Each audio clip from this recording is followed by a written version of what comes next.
Derivatives trading involves substantial risk of loss and is not suitable for all investors. Not necessarily indicative of future results. So stressful. And the world's on fire. Good God.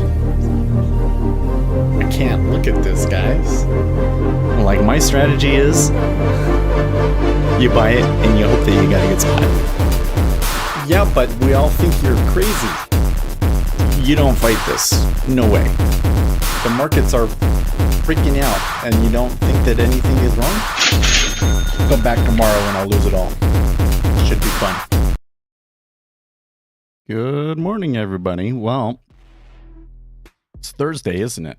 We got a bunch of numbers coming out here, because not only are we getting like initial jobless claims, but we're also going to be getting like personal income, consumer spending, etc., etc. So pretty big little news release that's coming here. Maybe even, well, I don't know. Does non-farms even matter anymore? I guess we'll find out tomorrow. Let's come over to the charts. So here we got the Treasury ZN. Of course, we had that solid jump up. They did come back quite a bit, but they're retracing it this morning. So we're within yesterday's range for now. S&P 500, of course, loving it still and making another push. And it looks like it's only a matter of time before we're at 4550 and then 4600. Who knows, though? Maybe things get, stopped in their tracks before that. Here we got oil heading higher as well. So that kind of suggests that things are heating up. Gold and silver, doing okay here as the interest rates are coming back. Copper's struggling a little bit this morning, though.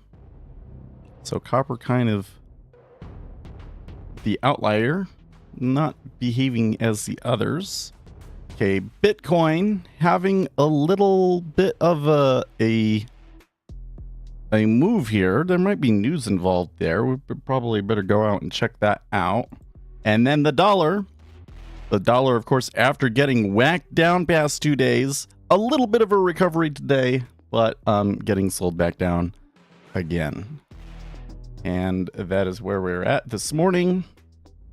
And so again, the news that we have coming up here is going to be U.S. initial claims, core PCE, consumer spending, personal income, etc., etc., etc.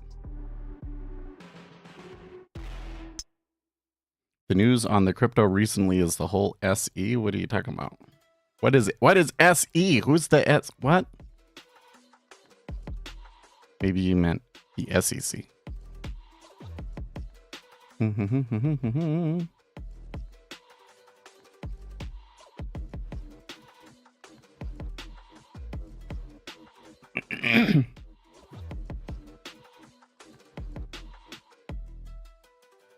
No, well, that was the news the other day. I'm not convinced that one matters, to be honest with you. At first I was like, oh my gosh, this is a big deal. But the more that I look at it, the more I'm like, nah, I think they're still going to reject it. And in fact, I really think that the court's ruling was kind of dumb. Like, I wouldn't be surprised if they just appeal the ruling, because I don't think that the judge's decision was correct. But there's been a spike up to 27,700, and then all the way down to 27,200. There's like a $500 swing in Bitcoin out of nowhere.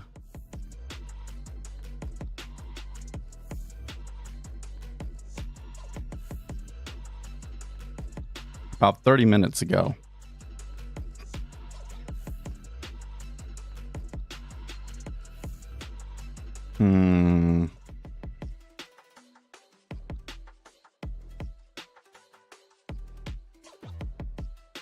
Well, I don't see anything.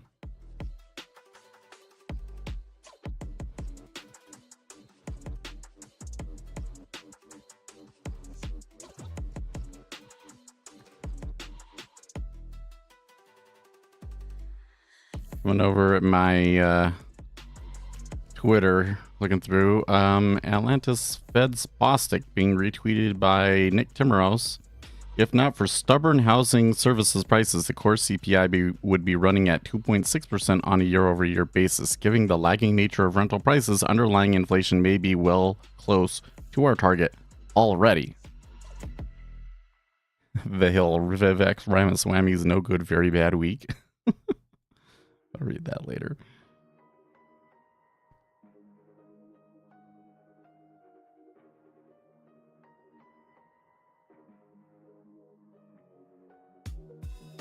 Ah.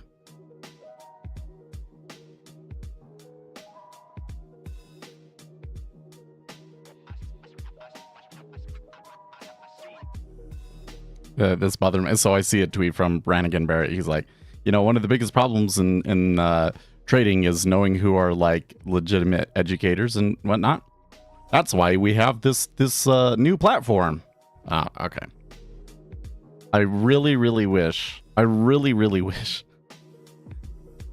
Why is it so hard to get people to accept this idea that you just shouldn't trust anybody else in the market and that you need to learn to look at empirical evidence and do the research yourself? Why is that so hard? I mean, I know doing the research is so hard. Maybe it's because just nobody wants to do it. But like, come on. I don't understand why it's like everybody looks the other direction. It's like you're in a crowded room. Everybody's looking for gold.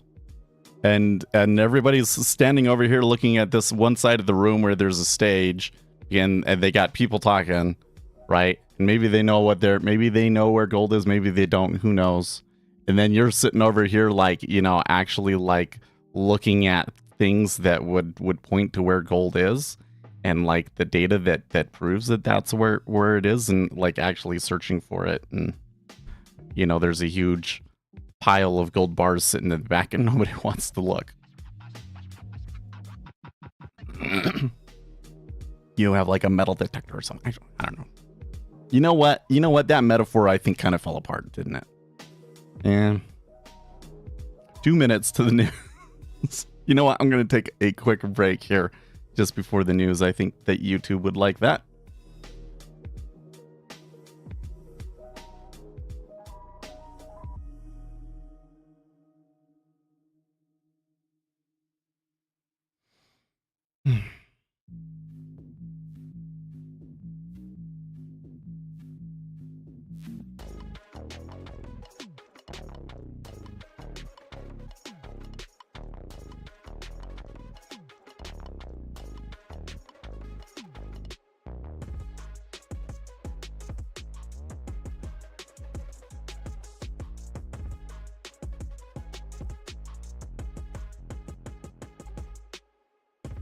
Good morning, Amir.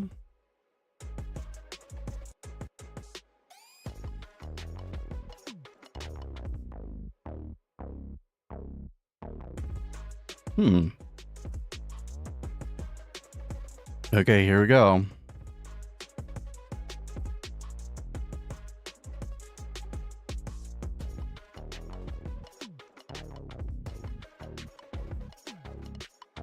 Ooh. Whoa.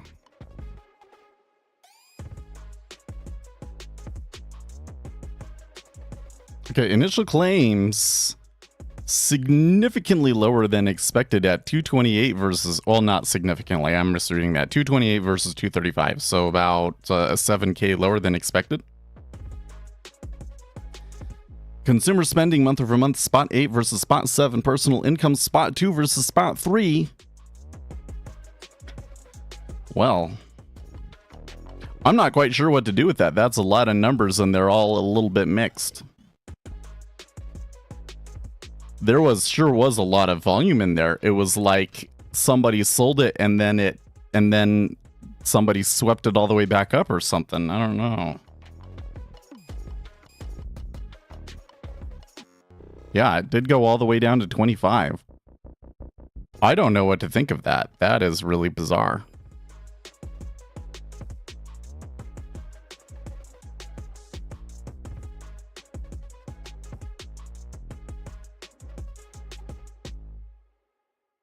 Interesting. You see that? I put an order out. There's a robot trying to front run me.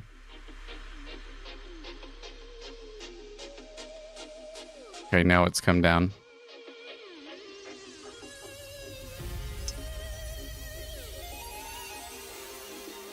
If I was over here, I probably could have bought it at 00 half. Look, there's a big order at 111 holding things.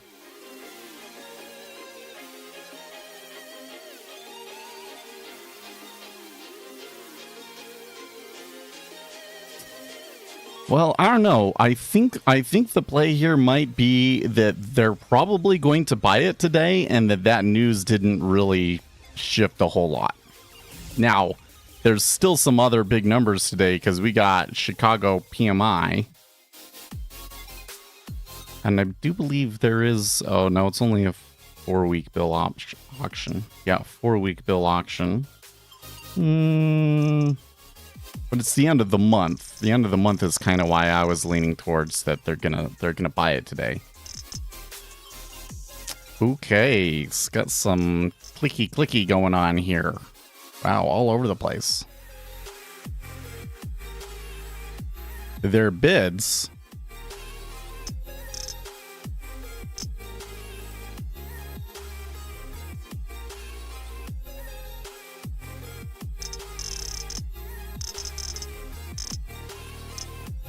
Well, it sounds like the 2-year is moving. See the 2-year going there? Looks like they're pulling back though. Time being back to 111 even in ZN. Man, I'm getting clicks on every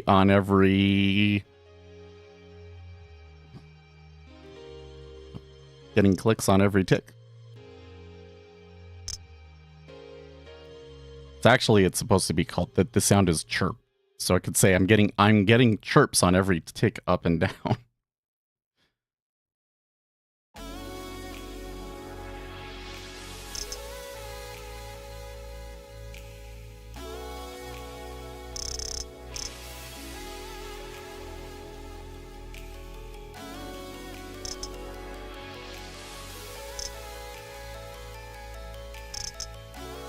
This is like the most activity on the with the large orders on the DOM that I've seen in months.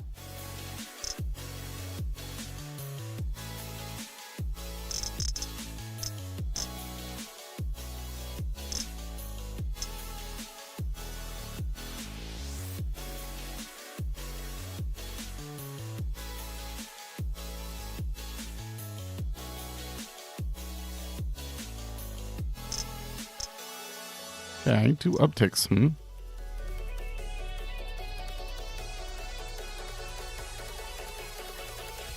Well, I should note that the absolute change in cumulative delta, pretty much no change. We are seeing some rise in the Japanese yen, though.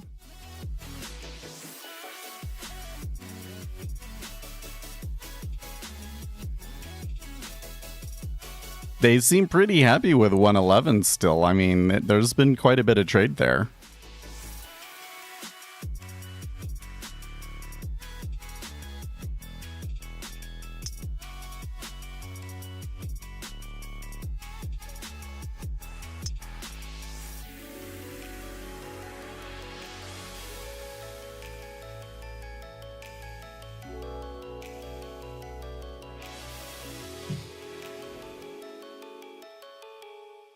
Finding myself having a hard time focusing my eyes there.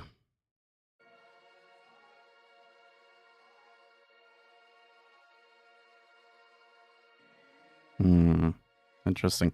My new squawk was just noting some inversion in the curve. I am seeing in the 2s and 10s the yield curve a little bit flatter. I wouldn't say it's super significant, but, and you can see there on these downticks, like the 5-year is leading the way down.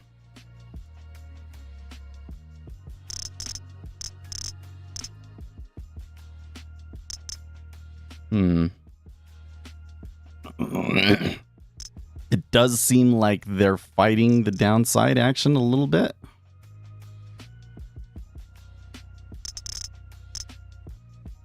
So like anytime that I don't know if you hear the clicks. I'm not watching over here to see which. Oh yeah, you should be hearing them. When we tick down, you get a lot more clicks, and then it ticks up, and it's kind of not the same thing. So like it seems like they're fighting the downside, but the market orders were not coming in. Are the sellers actually going to win this? There's another downtick. Nothing huge yet, but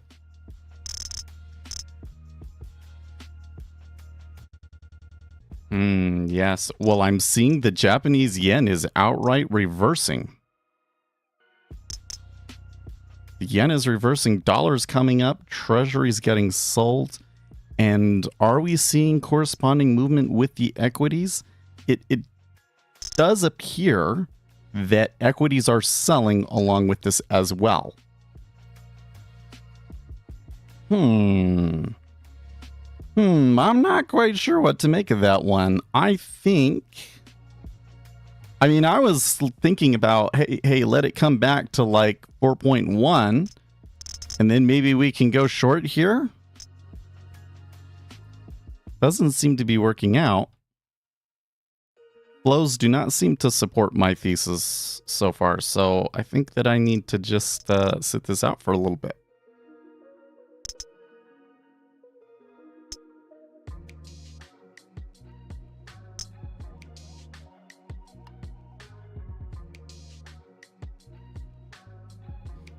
Some of these clicks that I'm getting are like 32 ticks away. Like there are these orders way back down here at like 13.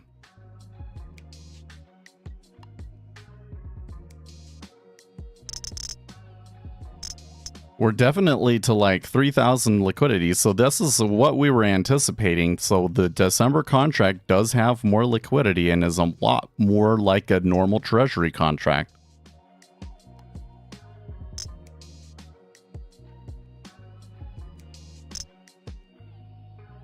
$29 is kind of like the swing low from before the news is appearing to get a little bit of support here. That's interesting.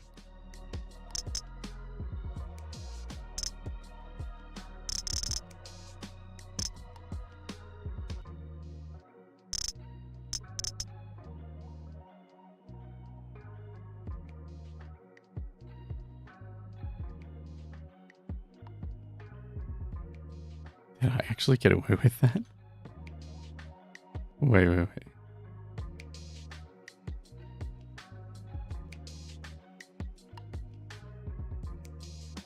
it says I'm not in a position.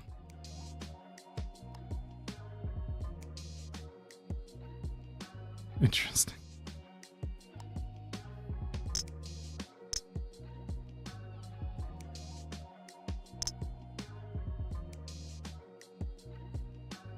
I put an order out there and immediately canceled it, and they actually tried to trade it, but they didn't hit me. And then 3 contracts still traded, though.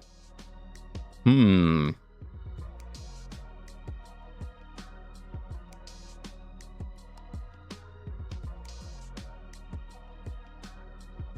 gonna bring this over here because I might need to pull it up a few times.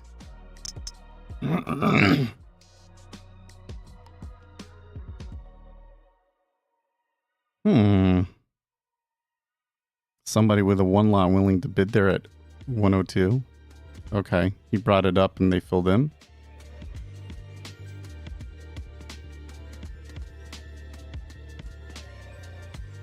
Okay, so the Japanese yen moved down to the bottom end of its range from after the news and is maybe catching a little bit of support here now.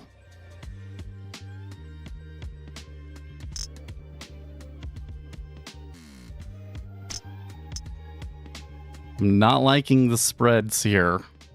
It is the last day of the contract. Maybe we should be coming over and looking at the other one, huh?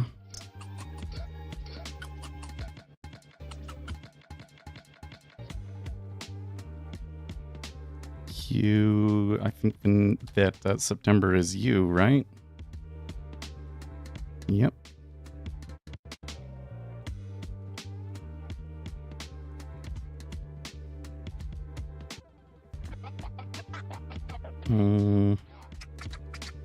It's about the same. I'm gonna say we might as well.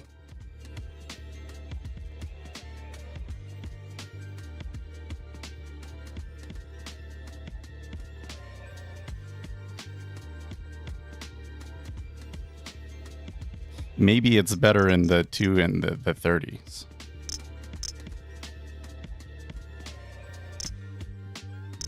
Looks like that fill might have actually been okay.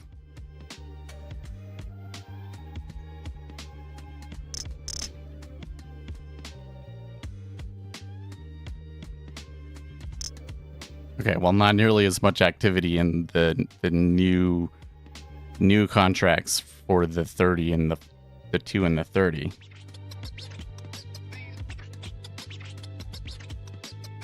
Looks like we were able to come back up at least 3 ticks in the ZN. Overall, though, in the 30-year, the overall volume is a sell. Difficult one to sort out because I can't clearly see, like in the data, anything that really strongly suggests one direction or the other.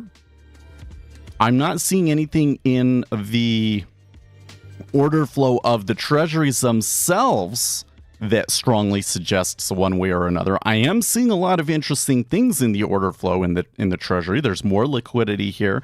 There are large orders are moving around quite a bit at the moment, although some of those are like really far away. But the movement seems to be, for the time being, mostly correlated to the Japanese yen and the dollar and the currencies. And for whatever reason, the Japanese yen decided to take a little bit of a dive before coming back to the bottom end of its range. So it could push further and this just turned into a sell. Or it could be that's as far as they get and it's a reversal. Very difficult for me to tell. I would say the spread in the new contract is better. So I would rather trade the new contract, the September contract instead of the August. Today is the last day of the August contract for the micro yields.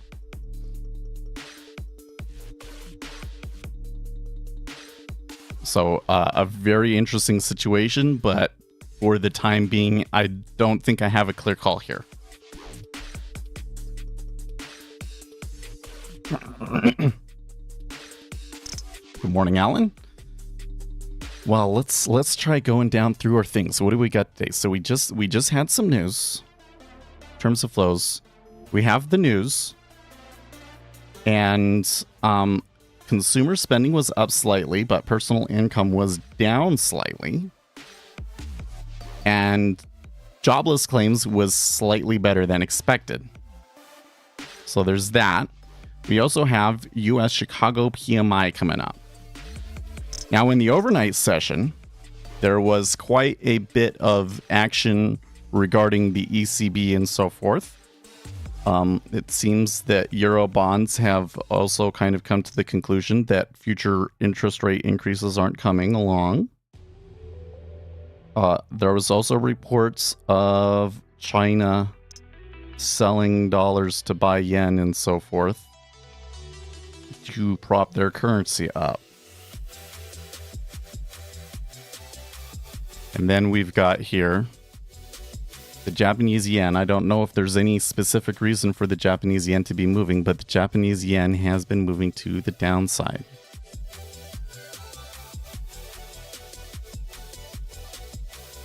So, and then end of month flows. So I think that the end of month flows would strongly suggest buying in the treasuries. But we're just not seeing evidence of that. So I think that what I need to do is just let this continue to drop and see if we get an area where the buyers really start to step in.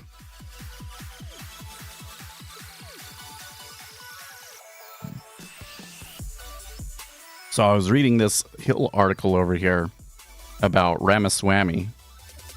On Monday night, Ramaswamy sat down for what should have been a softball interview with Fox's most outspokenly conservative anchor, Sean Hannity. That conversation quickly derailed when Hannity called out Ramaswamy for misrepresenting his position on ending aid to Israel. When Ramaswamy claimed Hannity was misquoting him, the anchor doubled down, offering to read Ramaswamy's exact quote to the audience. Hannity's unexpected jab sent Ramaswamy into a cascade of stutters and stumbles and revealed how much of Ramaswamy's campaign strategy depends on doing interviews with reporters who don't challenge his ideas. Has the podcast interviews that he's done, have they really been people that don't challenge Ramaswamy's ideas? Well, I can't recall one of those clips where there's a back and forth, but that's probably just because they don't choose to show those on social media. I think that a lot of his popularity is coming from social media, and I think that he is probably paying for some of that social media coverage, because I kind of see all of those classic touches that kind of suggest to me that it's not entirely organic. It's like the people, they pop out of nowhere, they're like highly engaged more than a normal person would be, and they come out of the woodwork very quickly as though they're trolling around looking for instances to defend him or to control the social media presence. But it's interesting that they say that he went into stutters and stumbles. That kind of suggests to me that Ramaswamy has a glass jaw.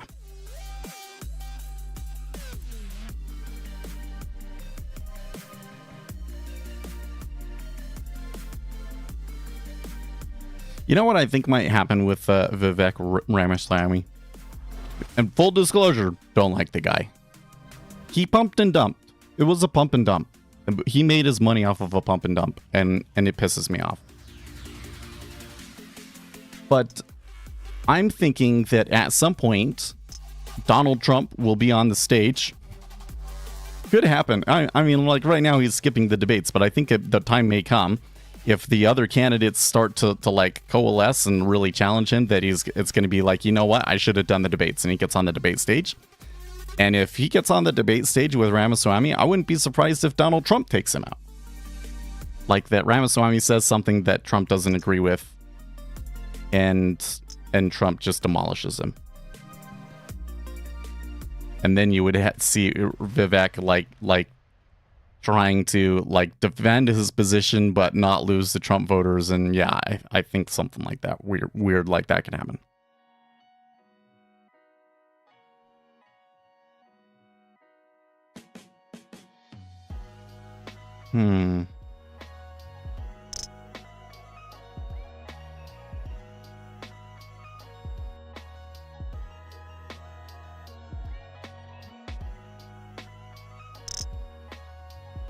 It's 2 ticks up there again.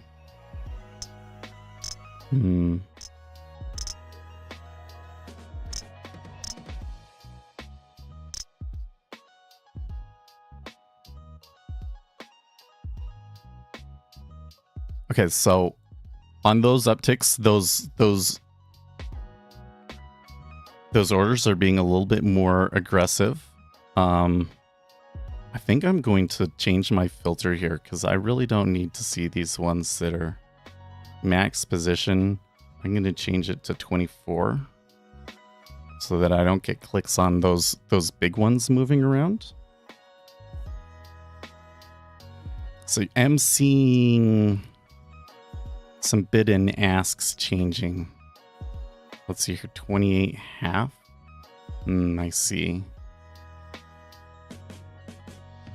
So there is a little bit of liquidity following it up.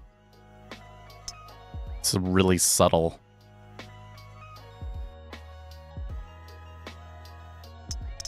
See it right there, 31.5 pulling. Like it's 3,000 and now it's 1987. Yeah, well, it's a thick book, but it's like one guy putting 1,000 lots at each price. Which does suggest, by the way, that, you know, a large block trader is involved here.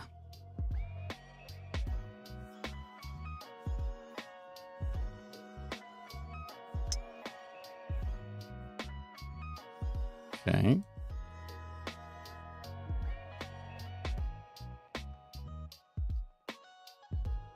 That little move up was accompanied by the Japanese yen, though. It looks like we're still at the mercy of the Japanese yen, and I'm not entirely sure what it's going to do.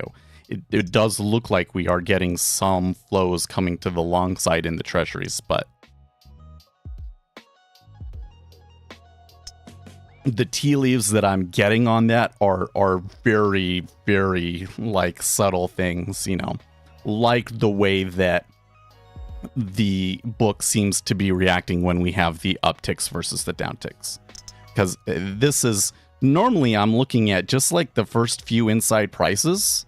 You know, this one, when we tick up and down, I'm seeing orders like 3 and 4 away shifting. Particularly that at 31, that 3,000, there's 1,000 lot there that like keeps pulling.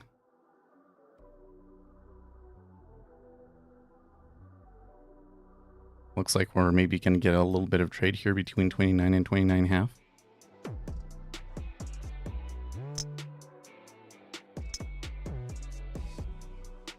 Thousand lots, no strong bid.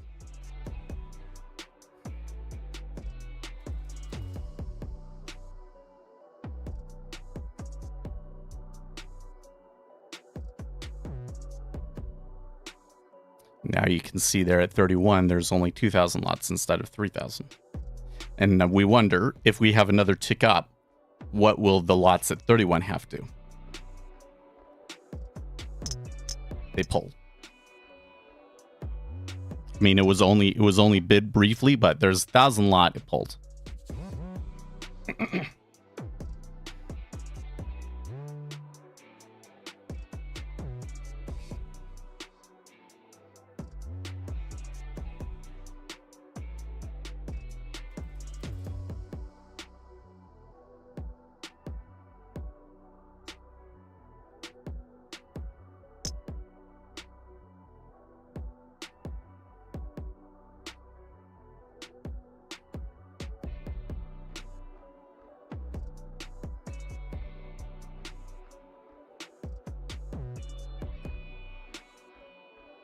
You know what? This has been a long session. I guess I'm fairly keyed in to what this market is doing right now, because it feels like I've been going for a long time, and we've only been here for 30 minutes. So, and there's kind of upticks, but you're not getting the really strong bids behind it yet.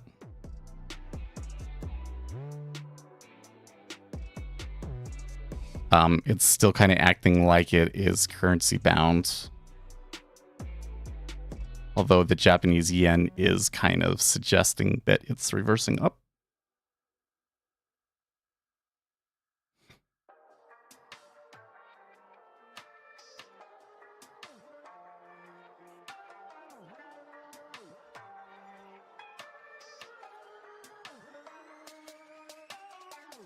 Okay, that's good right there.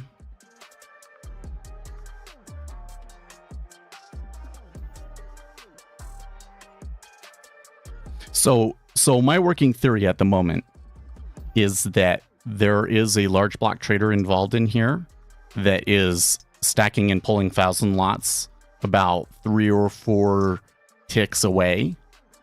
And I believe that this block trader is there to buy the treasuries because they've got to, you sell equities and buy treasuries to rebalance your portfolio. So I believe that there's a block trader out there doing end of month rebalancing. That's kind of the flow that I'm relying on here. I don't think that we necessarily have, well, okay, that uptick was a little bit different. That uptick really changed things, didn't it?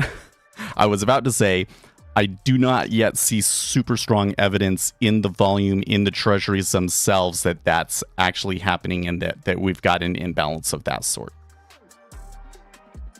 But we did just have a strong uptick there. Kind of came back a little bit and then they pushed back and it just really shoved it.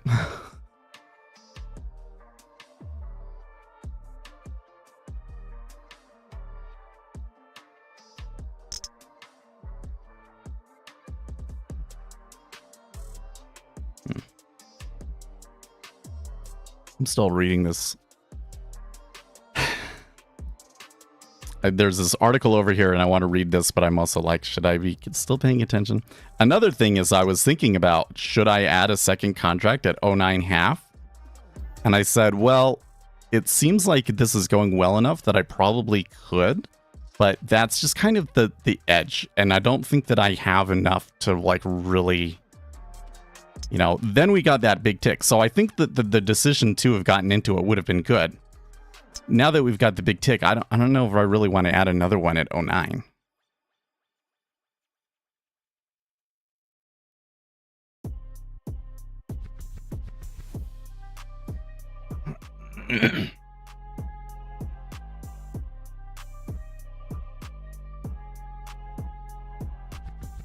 Yeah, the issue is that, again, we're still at the mercy of the currencies. And when that's what's happening, I got to be careful because I don't get as much data from that, right?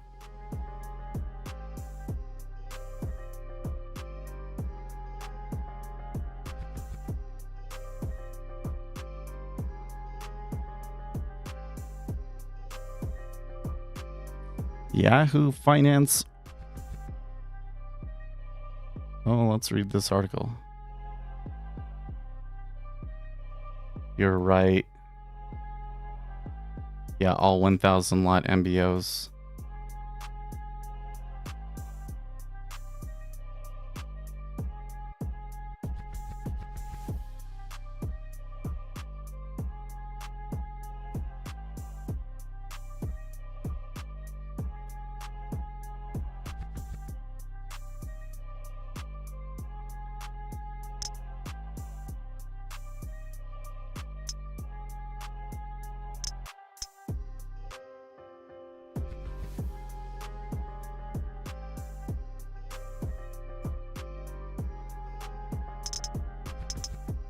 $111.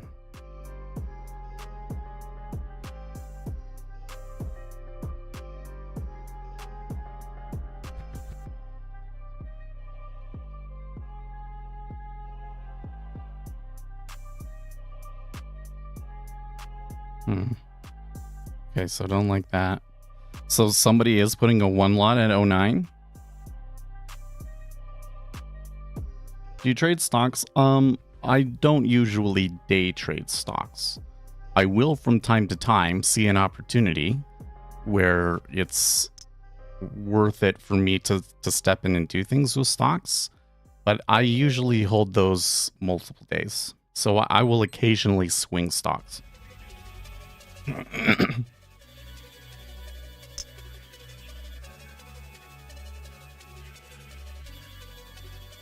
I guess the honest truth is I'm just not willing to put up enough risk to really make playing in stocks worth it.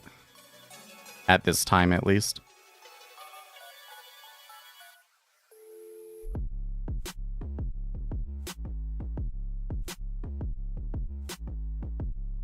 So there was a guy putting an order at 09 and he wasn't getting hit. That kind of suggests that the market makers still think that the action is to the upside.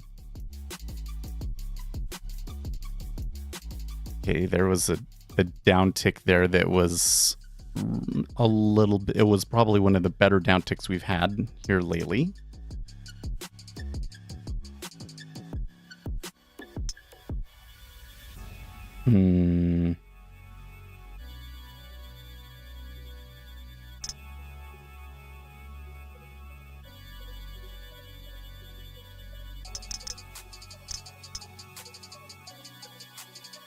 I'm a little frustrated in myself at the moment because I feel like Okay, got a little winner. It's 10 points. Like a 10-point winner is just kind of like, okay, sure. But like, why am I so afraid to put the other contract on? I was willing to do it on all of those losers. What? Okay, well, that was a big take right there.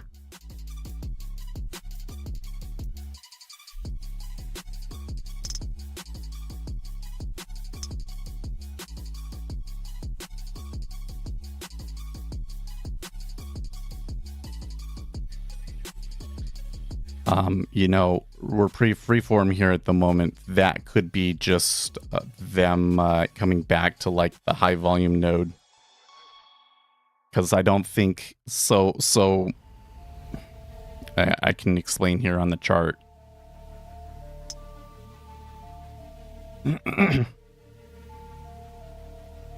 When we come over to here, okay, we had this big move up and down, and then you kind of had this little cluster right here, right? Came down, cluster again, and so it appears that liquidity, that there is a bit of a liquidity hole there that they've been rotating around a bit that has not yet recovered, let's say.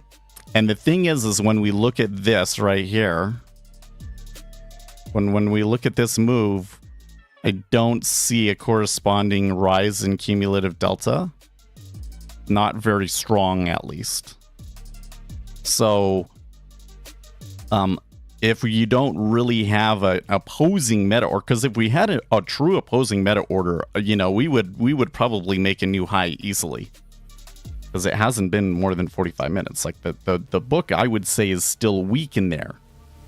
So that means that either the meta order is yet to come, or that we're actually in dead space and that this move up was just a move back into balance.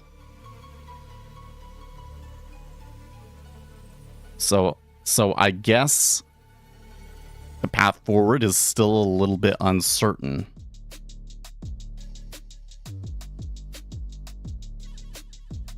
Okay. Yahoo Finance, the Great Resignation is over, and here's why. Tens of millions of workers quit their jobs during the Great Resignation. They ditched, among other work, low-wage service employment for higher-end pay, and along the way forged new careers or traded up for promotions at rival companies. But as the labor market cools amid a tightening campaign brought to you by the Federal Reserve, that massive reshuffling has come to an end. The Great Resignation is over, said Nick Bunker, the economic research director for North America at the Indeed Hiring Lab. After 2+ years spent quitting and finding new and better opportunities, workers are now voluntarily leaving their jobs at the same rate they were prior to the pandemic. Recruiters and workers looking to take the leap say the labor market has clamped down as leverage shifts back to employers. What was once a ripe opportunity for aspiring job seekers has devolved into a more challenging market as qualified and laid off workers flood application portals and companies tap the brakes on job listings to cope with an uncertain economic environment. That is definitely true, because I used to get contacted by like 2 recruiters a day on LinkedIn, and now it's like maybe once a month. It's definitely declined over this since what it was the beginning of this year, and is definitely declined compared to what it was last year. The number of open jobs in the U.S. fell to a 2-year low in July, according to the latest Job Opening and Labor Turnover Survey, or JOLTS, report. JOLTS data revealed there were 8.8 million jobs open at the end of July, a decrease from the 9.16 million job openings month prior. How workers perceive the economy and their chances of succeeding elsewhere plays a big factor in whether they go on the job hunt, said Laura Mazzullo, owner of East Side Staffing, an HR recruiting firm in New York. Employers also influence broader worker psychology, she said, by signaling cutbacks and inducing fear, or by instilling optimism with hiring sprees. Candidates resign and job search when they feel optimistic about the market, but there's a general fear in 2023 across so many sectors. Fewer consumers, for instance, said jobs are plentiful, and more said jobs are hard to get, according to the latest read on consumer confidence from the Conference Board released on Tuesday. The data showed receding optimism around employment conditions. Wow, that really came all the way back, didn't it? but that is just kind of in along with what I was saying, which is that perhaps that move up that we had was just the treasuries returning back into balance, because we are not seeing the evidence in cumulative delta, at least, of large meta orders going long. And in fact, we probably saw a long puke there.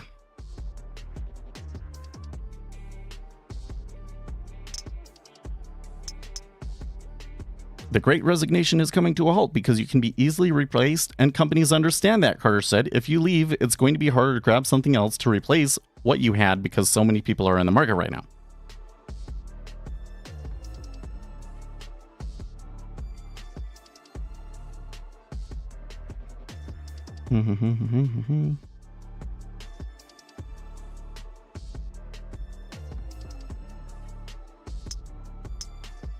Parsi, the job market is not going to return to the way things were during COVID, and it's not going to go back to the way things were before COVID. We are charting a new path. What is the internal banking method in Forex, and is it the AI? Okay, so I've never heard of either of those things before, and I'm not, I don't really do a whole lot with Forex stuff.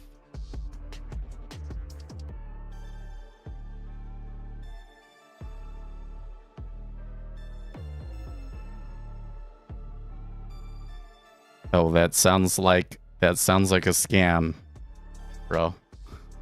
Sounds like a scam.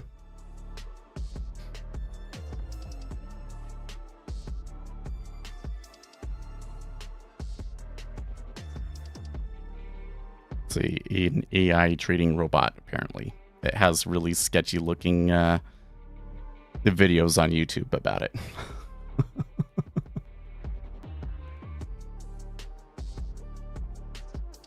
Okay, so can I come back to this Vivek Ramaswamy article?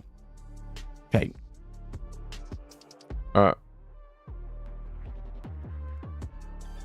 When asked what he would have done differently from Pence on January 6, Ramaswamy offered a list of impossible proposals. We need single-day voting on Election Day, we need paper ballots, and we need government-issued ID matching the voter file. And if we achieve that, then we have achieved victory, and we should not have any further complaint about election integrity. I would have driven it through the Senate in my capacity as president of the Senate. I would have led through that level of reform. Then on that condition, it certified the election results. What? Like, the proposals that he's giving there are not like necessarily terrible proposals, but like the vice president has like absolutely no influence on that. There's just one problem. The vice president's role as president of the Senate is entirely ceremonial. Not only would a Vice President Ramaswamy be unable to introduce the legislation he proposed, he certainly wouldn't have enjoined any authority to force legislation on the Senate as a condition of performing the vice president's constitutional duty of certifying election results. And this is the guy who claims young people just don't understand how the government works. But here's the part that I thought was interesting. Ramaswamy's impractical and illegal idea represents the latest iteration of Trumpism, that if Republicans can simply elect enough like-minded MAGA loyalists to power, they can effectively bend the long-standing rules of government to suit their short-term political needs. The details of actually governing have always been less interesting to Trump's loyalists than the thrill of exerting sweeping power over this. It's true. I mean, I don't think that they want to exert sweeping power over others. That sounds like a liberal trying to convince you that Trump's actually fascists or something like that, right? But it is absolutely true that the details of actually governing always seems to escape the MAGA crowd because they just don't know anything about it. And the reason that they don't know anything about it is because it's the part of government that they hate. The part of the government that they hate is all of the things that you have to do, backroom dealings and negotiations and all of these things that you do in the Senate and the House to actually get things done. And this is why Trump had a lot of trouble accomplishing things, with the whole like intelligence apparatus opposing him and so forth. So it is an actual real problem. And I think that the conservatives, the ultra conservative side needs, if they really want to be successful, they need to learn more about actual implementation, the part of government where the rubber hits the road.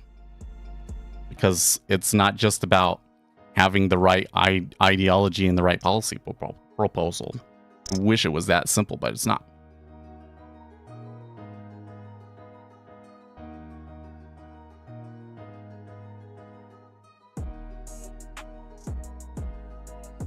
What is so shocking is that longtime Republican loyalists, including Hannity and others, are so willing to call Ramaswamy out for lacking even a basic understanding of the government, so he so readily seeks to undermine. Well, it seems to me, I mean, I can only speak for myself, I guess, but when I look at it, I see somebody that I'm concerned will hurt the Republican Party. I think he's a grifter. And so I'm very willing to make those kinds of, call him out and oppose him on those sorts of things, because I'm concerned that the way that this is going, that is going to hurt the Republican Party.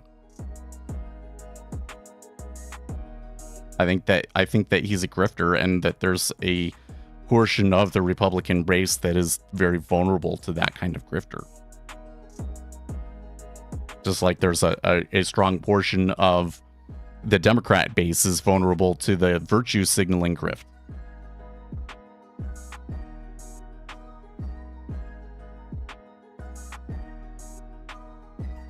Well,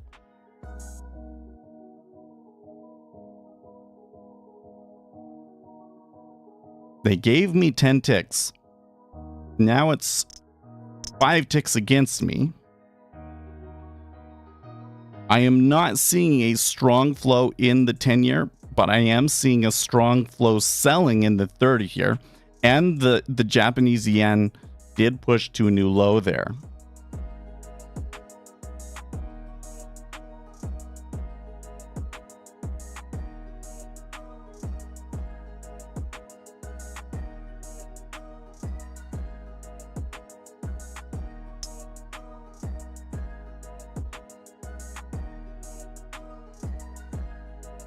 Oh, did I not even take this on live account? Oh, I'm so stupid, guys. Stressing out this whole time, and it wasn't even a live order.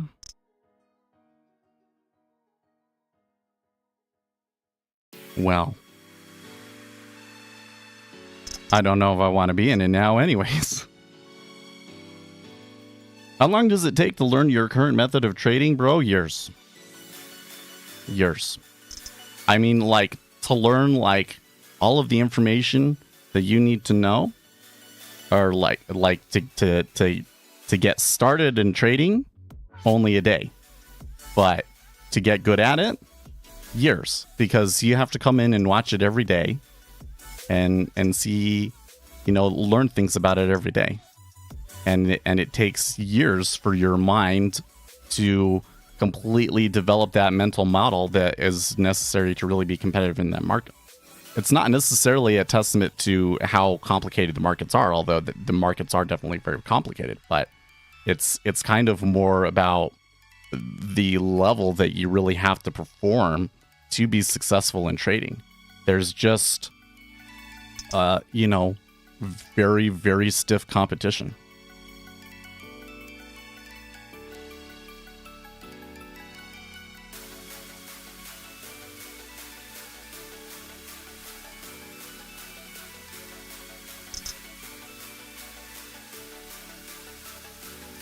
You know what? That kind of shift down happened really quickly too.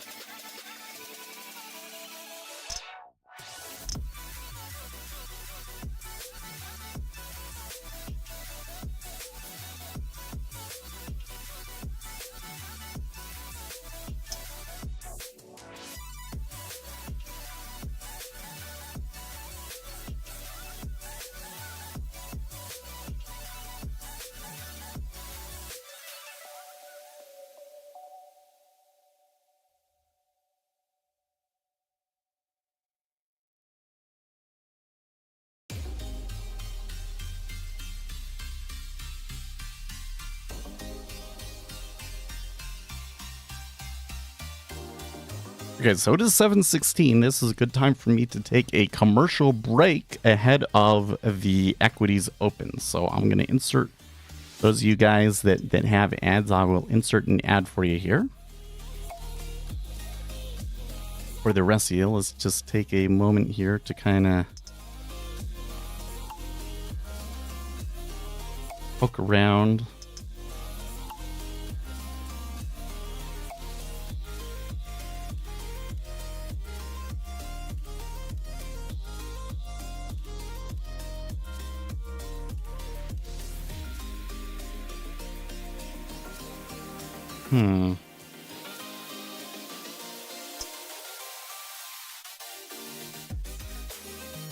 Well, now it's back in my favor.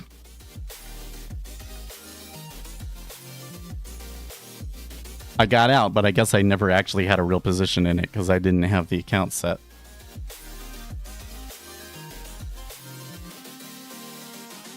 I see a little bit of support for going long in the 10-year. I don't know.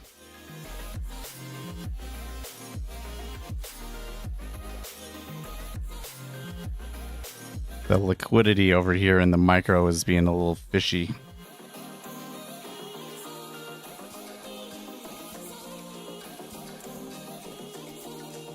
It kind of is starting to look to me like the 10-year treasuries do want to buy, but that they were getting dragged down by the Japanese yen. And perhaps that's why you saw so much more volume in the 30-year.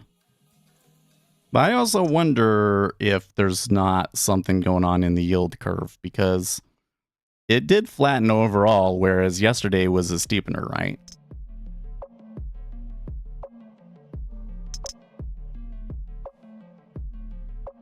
Salim, is that you messing with me again this morning? All I see is I can't read those names. They're Arabic letters.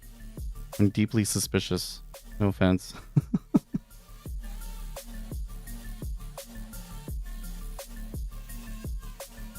But if you enjoy my content, then thank you.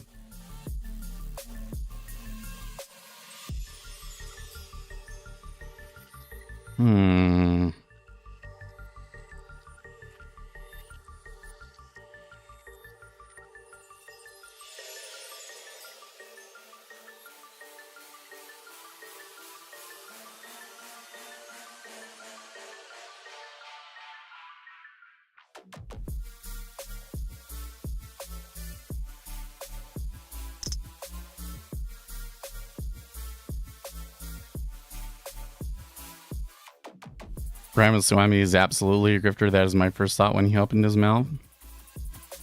Well, so he's one of those like fake enthusiastic people. You ever met one of those?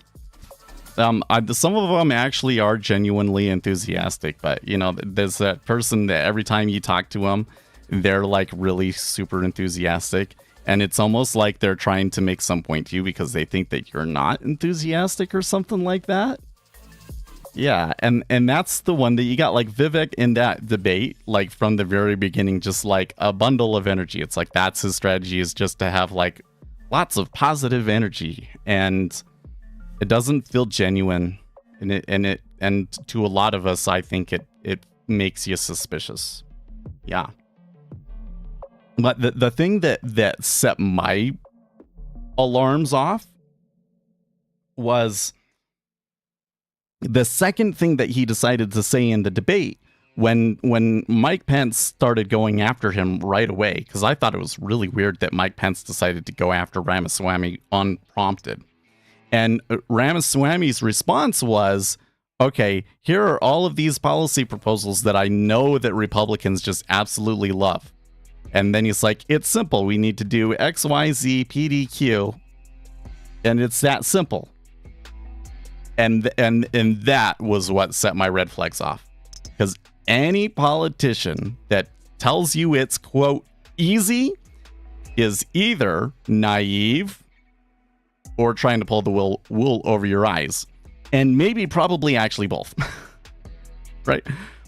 The more that I learn about him, the more convinced I am that he's trying to pull the wool over people's eyes. Like he is like the marketer. He ran a pump and dump, and he's saying, oh, I've been pretty good at this. I pulled it off in the markets. Now let's pull it off in politics. And you know what? It's working out for him pretty well. I mean, he's basically got like the number 2 spot in the Republican primary in some polls. Like, he's done remarkably well with it.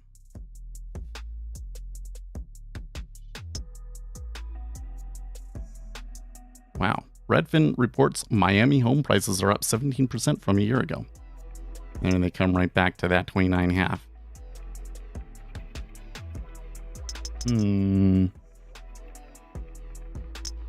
So I am getting signs of like something going on, but we're still like in the middle there, so it's really difficult for me to make a real conclusion from all this. And especially if I want to go long and that selling just seems to be continuing in the 30-year.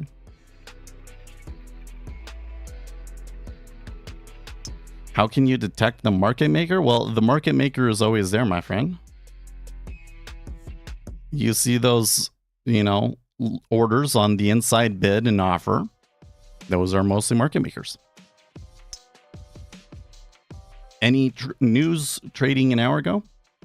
Nothing too huge since the initial news. There's definitely been a lot of activity here in the treasuries, but so far it seems to be coming out as a wash. We got the S&P 500 open coming up. I am like still seeing some things that kind of suggest to me like a buying for like end of month or whatever, but it's not going that way. We have been selling, and the Japanese yen has been more dominant. So now we got the S&P 500 open coming up. And then we have the Chicago PMI. And remember, Chicago PMI gets released to special subscribers 3 minutes early. That is the company that puts out that report. You can pay them to get it early. So we will see a move 3 minutes before that happens at 9:45 Eastern time. Ramaswamy is legit no mega donors? Well, his mega donor is himself. You don't think that he counts?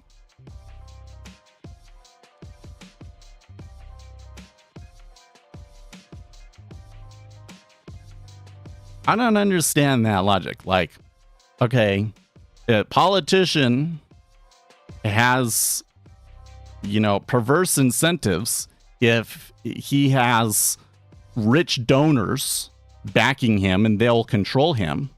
But if the politician is a rich person themselves, they're not going to do those same sort of things that rich people tend to do. Like what?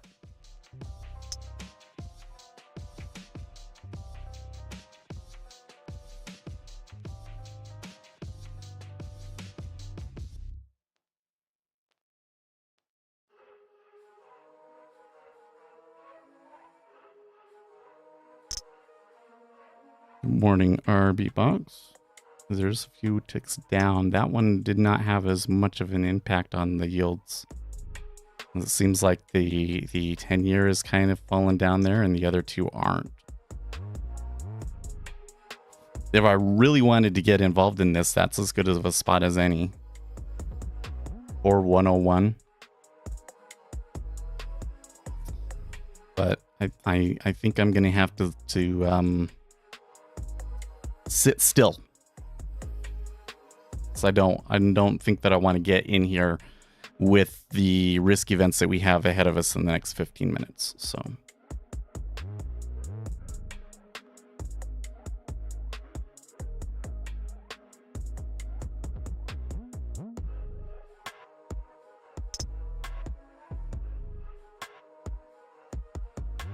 how come most of your are you sure they're not all you? Nah, I guess I'm just really popular in the Middle East and India.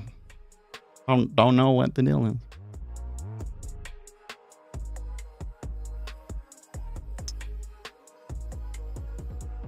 When you're a self-made billionaire with no donors, likelihood is about legacy because he's going to lose money running? No.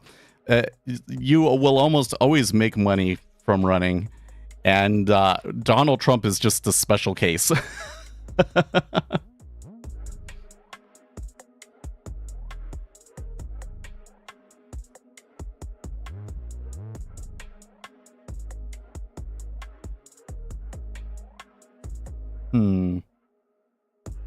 Seeing a decent amount of level 2 activity too.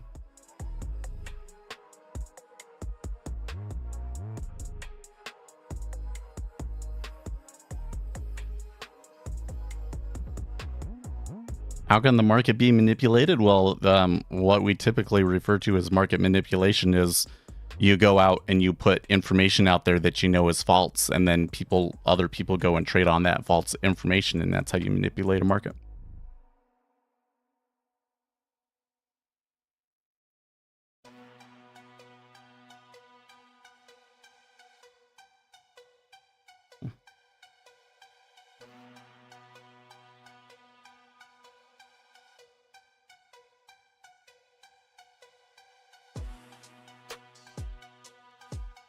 So see, here's the thing.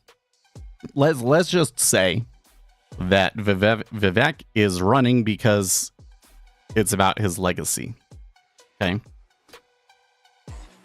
There's this idea out there that rich people donate in politics because that's how they're going to get more rich. They want to manipulate everything and all of that. You don't think that George Soros thinks about his legacy?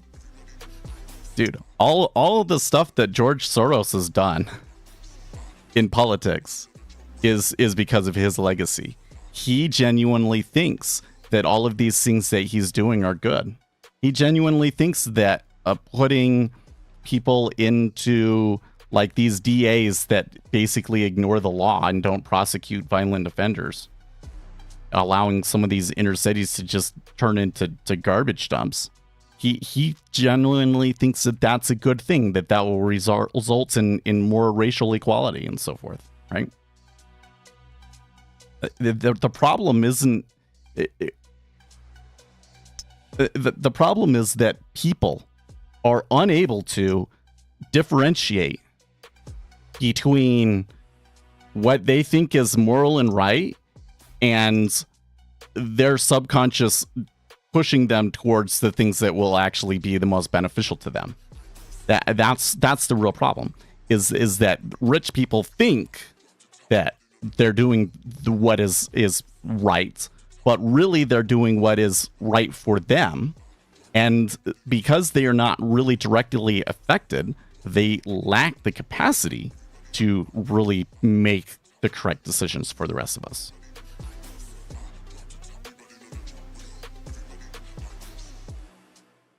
Right? So it's the same with Vivek there. You can see he's saying all of these things that like he thinks that people want to hear, but at the end of the day, he doesn't really know what's going on. And he's doing he's saying what he thinks people will like. He doesn't actually know or understand what would be the things that would be best to help lower income workers in this country catch up.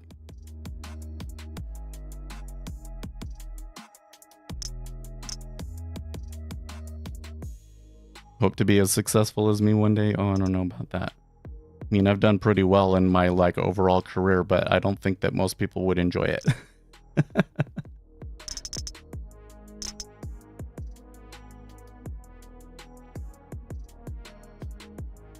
Okay, so the E-mini's going here now. It's pretty tight. A little bit of iceberging there, 45.29. Treasury's still kind of chilling at this like high volume node area with like a lot of level 2 dancing around. That may just be the new normal. I need to recalibrate.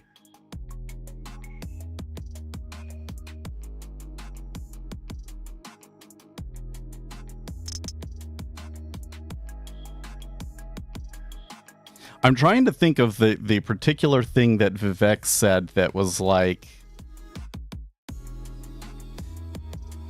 there's been a couple of times where he's talked about things where it's like you don't realize how truly callous that is. And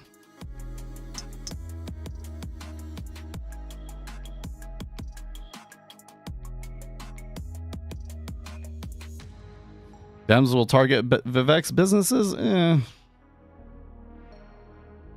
Well, like what business? That's the problem, is that again, like, the way that Vivek made his living was from grift. Right? He became an almost billionaire because he basically made a pump and dump stock, right? He went and he bought this drug from somebody else. He manipulated the results of their clinical trials. You know, he manipulated the results of the clinical trials to make it seem like that it was actually a promising drug. Then he went and IPO'd with it and talked it up like crazy in the media and so forth. Sold everything.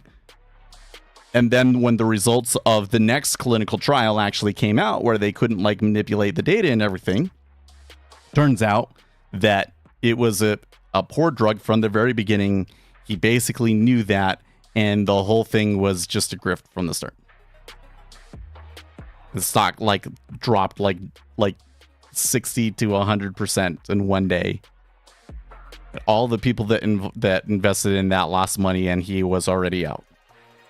It was a pump and dump.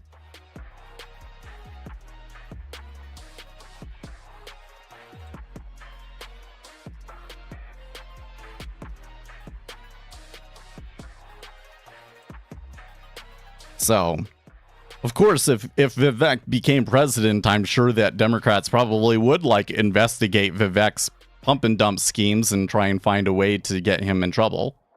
For sure, but I don't think he's even going to make it that far, because Republicans are already kind of picking up on it and saying, yeah, this isn't a very good thing for our party. Yeah, well, that's a bit of a red flag, I'd say. But like I said, going back, the thing that made me like, woo, siren, was when he said, do XYZ PDQ and it will be easy. Politicians only tell you that when they're trying to pull the wool over your eyes. Okay, any politician that actually knows what's going on and is trying to be honest with you will admit that it's very difficult to get anything done in our current government, and that it's going to require a lot of hard work and really, really good ideas to overcome that.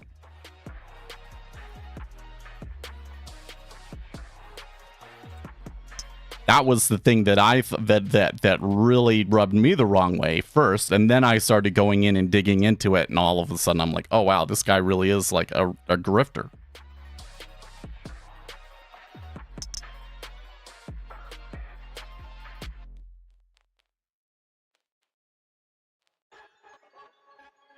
But I kind of feel like that's one of the things that is really infuriating, is that people see somebody on like all the podcasts and everything, you know, putting out new ideas and stuff, and they're not really very critical about it. They just kind of go like, oh, that sounds cool.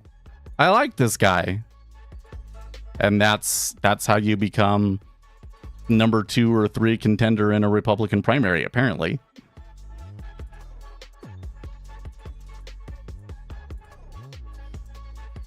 Now, I know that the kind of the thing that I'm saying is maybe not going to be popular among a lot of people, because what am I really saying? Experience does matter. Now, I've seen a lot of Republicans say, well, you know, if they're an experienced politician, I'm not as interested in them, right? Because that means that they're going to do all of the same crap that experienced politicians do that have led us to this point. And I'm not saying that you're wrong, but I'm just saying that you're not going to accomplish anything in office unless you understand that game. The trick is finding somebody that's experienced that actually wants to do the right thing.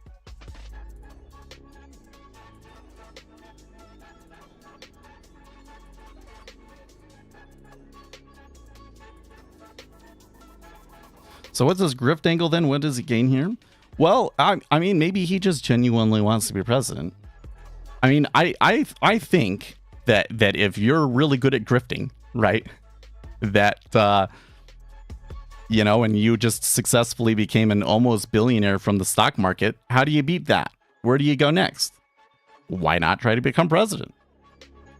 You know, this is the next big challenge.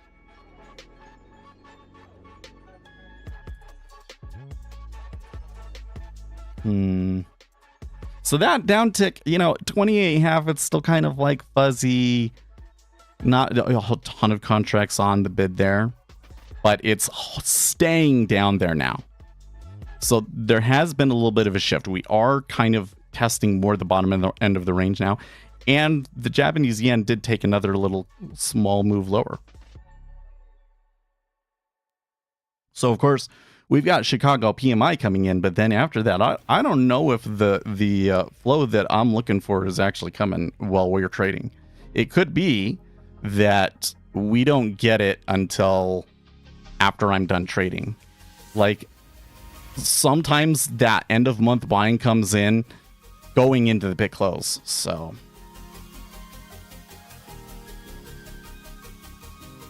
oh boy.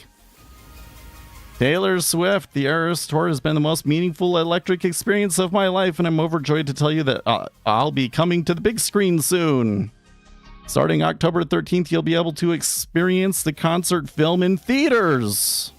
Tickets are on sale now. You think? No, I don't think that Arabs are bad. I have a lot of issues with what many Arab factions adopt as their religion. You know, like, it's hard to say that, like, religion overall is, like, a bad or a good thing. I think that on some level, people need religion. But they're definitely, I would say, the majority of Arab sects, the way that they interpret their religion, I think, is a bad thing. Or I don't think that it leads to a successful culture that I would like to see the rest of the world adopt. No. But Arab people as a whole have all been really cool. You know, except for like Osama. But I never met any of those Arabs. But the Arabs that I meet over here in the United States and the ones that I meet online are all great people. Okay, that kind of flipped back around really hard. Did we just miss our opportunity? And maybe I'm wrong. Well, I don't think I want to really mess with it ahead of Chicago PMI. But that makes me a little bit suspicious because ahead of almost every major data event, we've kind of seen a little bit of front-running flows. By the way, I am getting signs of opposing meta order in the 30-year as well. Although I think that the book has probably recovered, so it might be kind of a tough road. Let's see here. Chicago PMI, previous reading of 42.8. Estimate 44.2. Yeah, it would be really hard to have a worse reading than last month's Chicago PMI. So that's where I'm kind of like, where are we going to be relative to that? Man, if it was worse than last month's PMI, then that's going to be like a doozy. That's going to be a tough pill to swallow, I think. Well, that sucks. It seems like this one moved a little bit, you know, like the chances of us getting 10 now, it really shifted. Because remember I was saying, well, it looks like they're testing more the downside and the Japanese yen did push to new lows. Well, Japanese yen is about where it was. We're like 2 ticks higher, but it quite very much shifted to the other side of the range here. So I'm still super. We're gonna get this news in like a minute, right?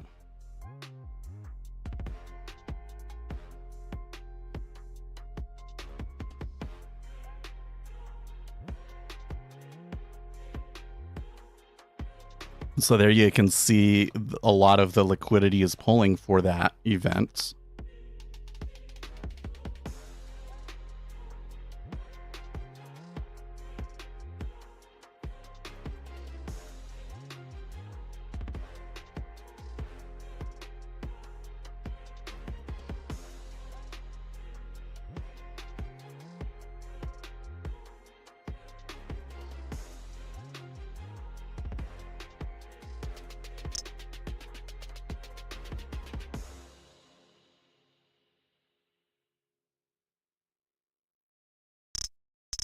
Whoa, mama. It must have been a good number. Aren't you glad that I wasn't short going into that? Whew. Well, I think that really brings my game plan into question, doesn't it? You know, that earlier trade that I took where I thought I was on my live account and I wasn't, you know, let's just pretend that it was a live trade because it was break even anyways. Okay. So I kind of had something. It wasn't going anywhere. I got out of it, and then we had this move. Now, they're only getting to 10.5. Maybe I could try the hero trade. Dude, why am I thinking about that sort of thing? That's such a stupid move. Oh, I want to do it so bad though. We can do it on Sim, right? We can do it on Sim.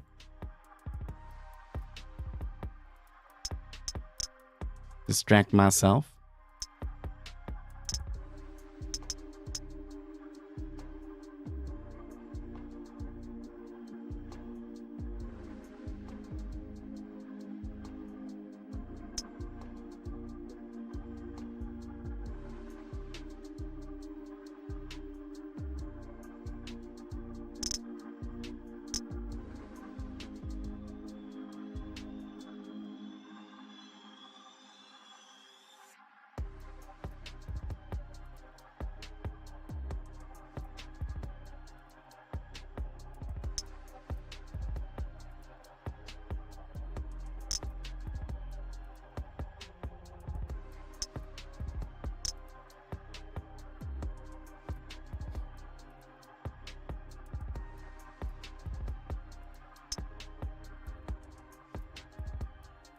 I'm really excited to see what this number was.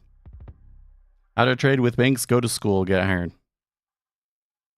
Do good in school. To hire those people right out of school. Oh.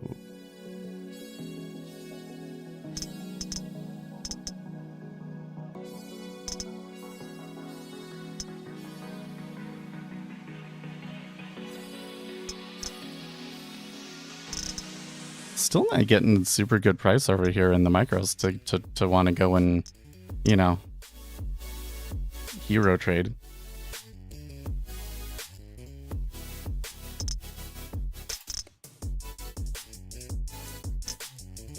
Okay. What did we get? 48. I see. So it's 48.7 versus an expected 44.2 and a previous reading of 42.8. That is a pretty considerable improvement in the Chicago PMI. Not helpful to the lower interest rates. I don't know if it's like a huge deal, but it's not helpful to lower interest rates.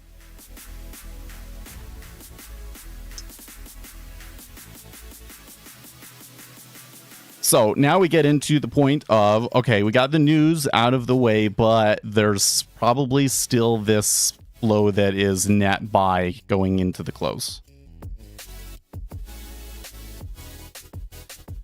Are we seeing that in the flows yet? No, we're not, because it's just been straight selling through here by about 5,000 contracts. And flattening too, by the way. Pretty, that last move, especially on the 30-year end of the curve, because the 30-year, it hasn't really been affected too much by it, but the 5 and the 2 have been.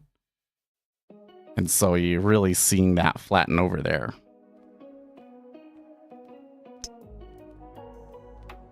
Okay, well, I'm able to get them to go bid at my break-even price, but I'm not able to get them to hit into my offers.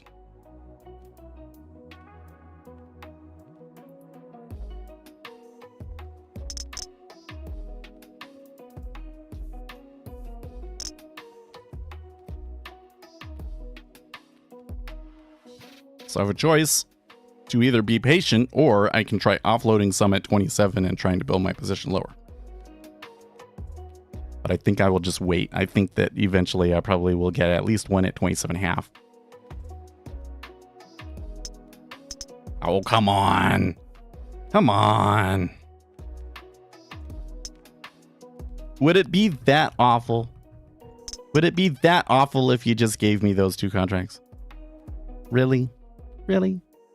Oh, that's interesting that you're pushing like a lows and they're still at 411, essentially.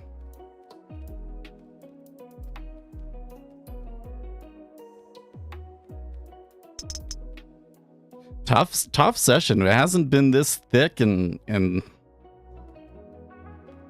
you know, choppy in a while.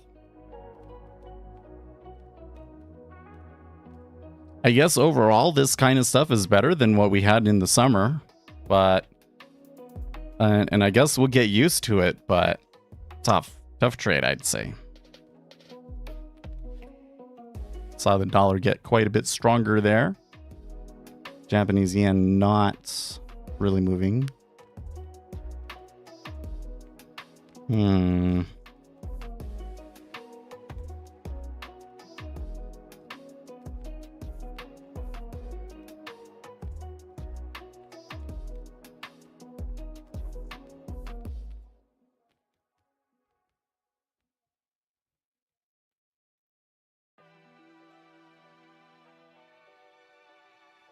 Well, let's see what we got on Twitter. Steve Leishman, the spot 5% jump in core services ex housing, the measure Powell is watching, was propelled by a 7.3% gain in portfolio management services, essentially commissions on stock market gains.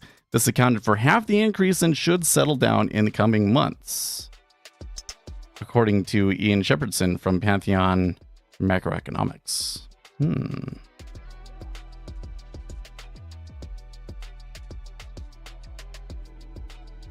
Come on. Come on, just give me the 2 contracts. Just do it.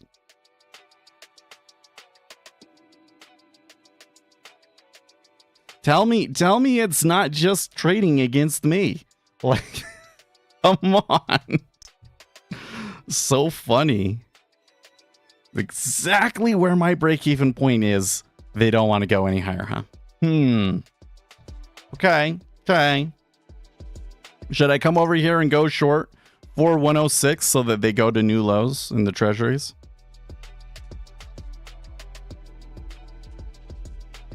Put on a live trade and then they'll really never come back above that 27. It's kind of well, it's kind of looking like this is a bad trade, but we did just get another little impulse coming in there long. Not sure what's the deal with that, because like hardly any traded on the offer at 26. Do you think I can achieve stable income in this field? No. Trading will never be stable income. You may be able to, make enough money to pay the bills every month or whatever. Especially if you have like a big wad, like if you have like a few $1 million, then you could be able to do that. But it's just never going to be like stable like a traditional job is. And even then, you have to understand that like not even 1% of traders achieve that, level where they can live off of it for multiple years. Okay, they did fill my order. So that's cool.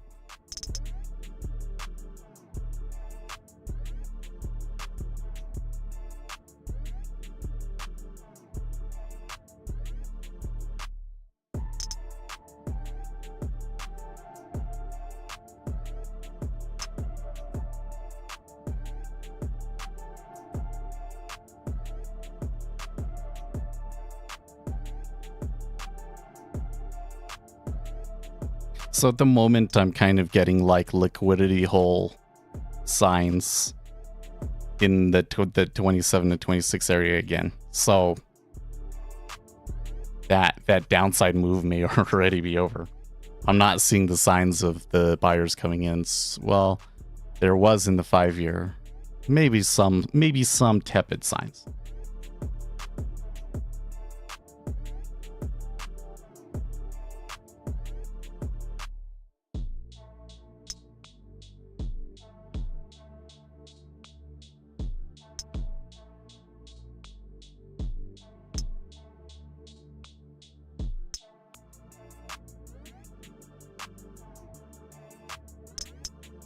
Okay. Yeah, they're definitely doing it at 27, man.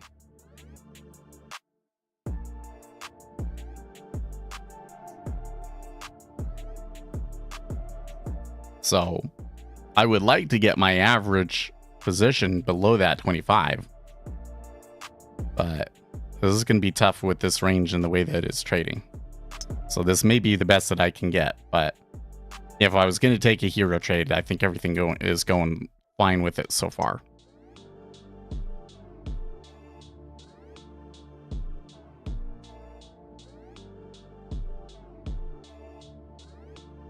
Does kind of look like that because we're seeing rates rise and we're seeing flattening at the same time, that it's not really very favorable for trades over here in the micro 10. Still not seeing very much activity in the micro 30 either. That's curious. There is in the 2, but not in the 30, huh? Morning, B.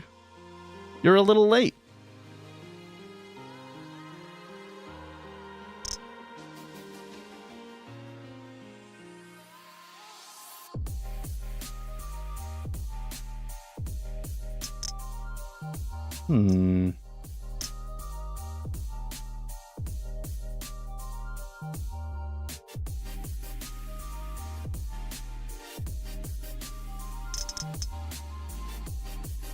Okay.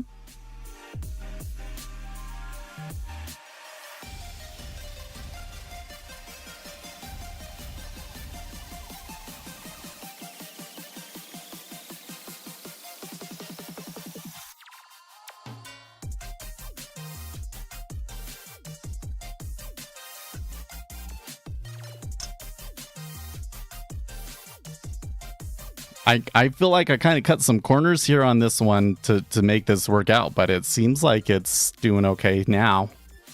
At least I don't feel like it's intentionally trying to piss me off anymore.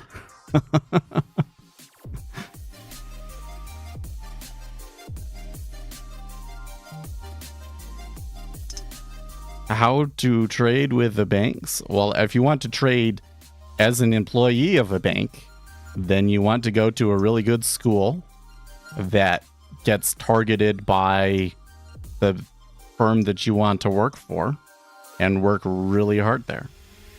And you're probably going to have to learn a lot of quantitative finance stuff and do math. That other lot not quite filled yet. Okay position in the queue though.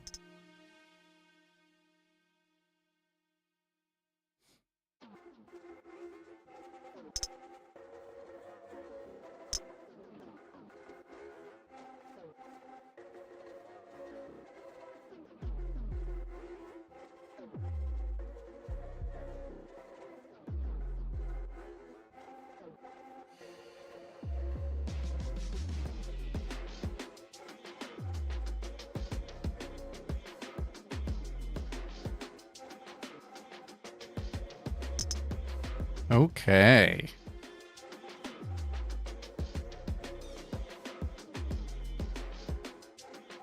Well,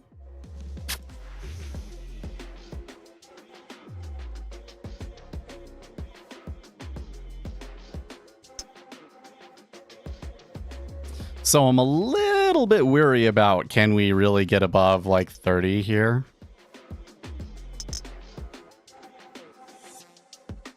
I think I've taken off most of my contracts there. I can just kind of let it ride if it's going to do it. But I'm coming back and looking at my live account and being like, well, okay, like we could still try and do something here.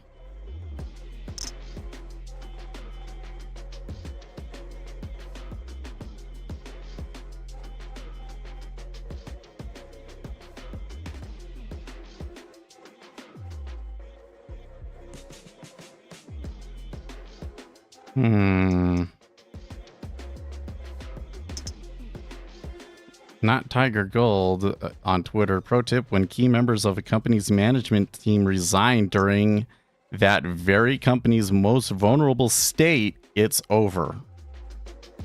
Binance APAC head quits amid regulatory woes. Yeah, that is not a good sign, is it? I had a situation a few days ago. I was looking to get filled on ZN at a specific price. There was 2.2 on the offer. I was near last in line. Then within 10 seconds, I got filled on the order flow. There was only 200 lots and it ticks up one. Is there any of your add-ons that are able to see this behavior? Well, so, I mean, you were obviously able to see that behavior right from the DOM. That's the best way to see it. You can use the price gap indicator, and if you set it, you know, with like 200 lots and whatnot, you could probably get alerts when that happens. But I think you're going to find that that actually is not that uncommon. It actually happens quite a bit.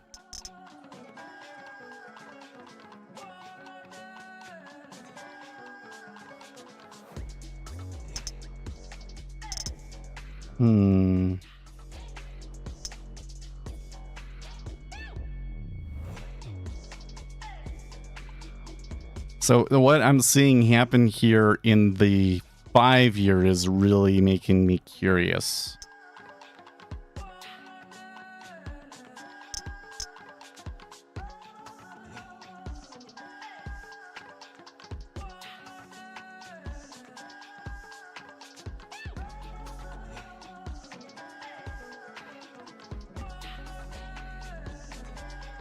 Freshly squeezed orange juice. Yeah, I did see some people in Discord talk. Oh, wow. Yeah, that is pretty bad. Look at that. That's a pretty wild squeeze in orange juice for sure. Oh, probably because of the hurricane.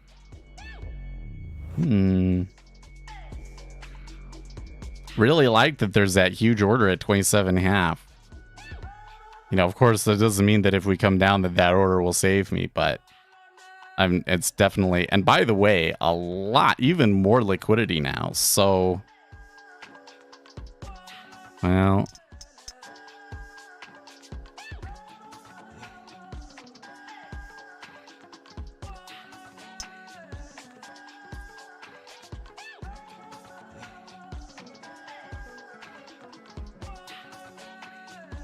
yeah, it's part of the package tools. I think it's called price gap.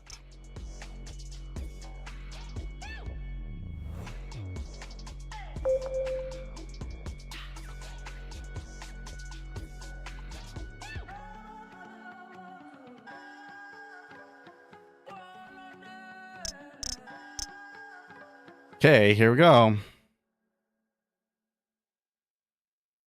For this to work, I think that the 30-year is going to have to unwind all of that selling. But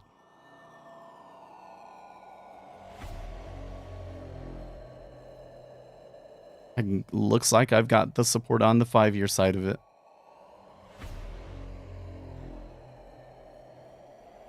Got all of the news out of the way and everything. And like, honestly, with what was a pretty good Chicago PMI, you know, yields didn't really increase. So I went short rates. Long treasuries, short rates. We got both the sim and the live trade on here in both instruments.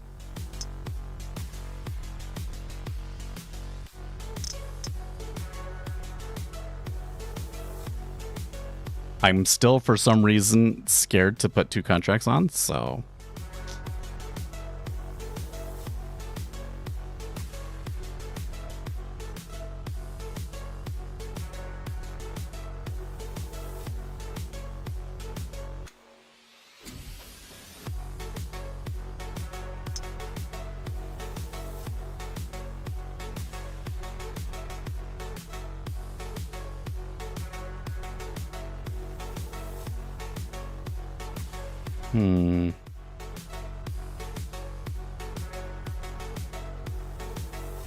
just saw some stuff there in the micros that kind of suggests that even if I wanted to get a second contract filled over here, that it wouldn't happen.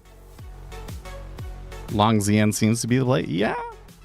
Well, but it, you know, coming back over to the chart with the cumulative delta, you know, Are we seeing it in ZN? Well, it's coming up, but we're not really seeing a whole lot of change in cumulative delta. So we come back over here in the 5-year down in the bottom right, you do see the long. The 30-year, you do see the long. And in the Japanese yen is kind of coming up a little bit too. So yeah, I think we're probably okay.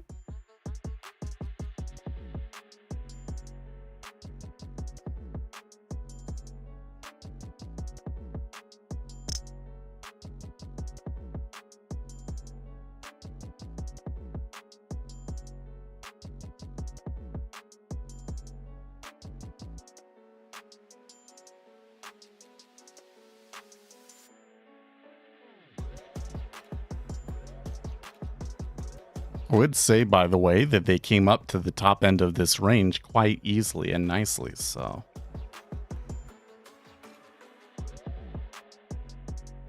Yeah, well, I started trading ZN over here to kind of distract myself. So I took a sim trade in ZN. But I do have a position now in the micro as well.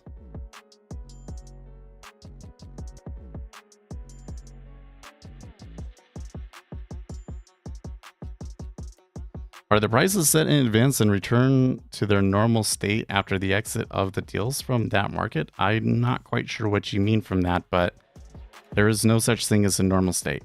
So like the impact of large meta orders is permanent. The market has a long memory. So, you know, if we had a large meta order that pushed us up to the high and then that meta order was done, we would kind of slump back a little bit. Like maybe 30-40% of that move would come back, but then after that it'll just go flat, and if nothing else happened it would just stay there. People think that, oh well, okay, they moved it past what the fundamentals would suggest, it will come back to what the fundamentals suggest. That's not actually what happens. Somebody has to trade it to bring it back to the fundamentals.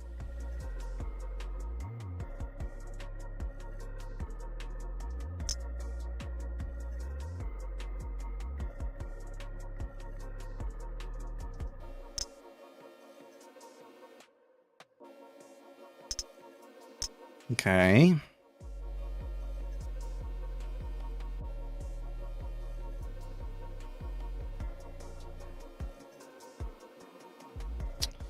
You know, that 5,000 at 111 even looks a little juicy to me.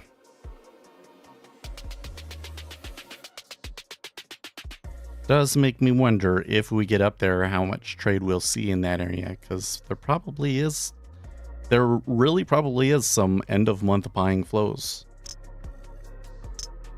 It's just a question of like, how much pushback will they get? Because so far the trend has not really been very favorable to the longs.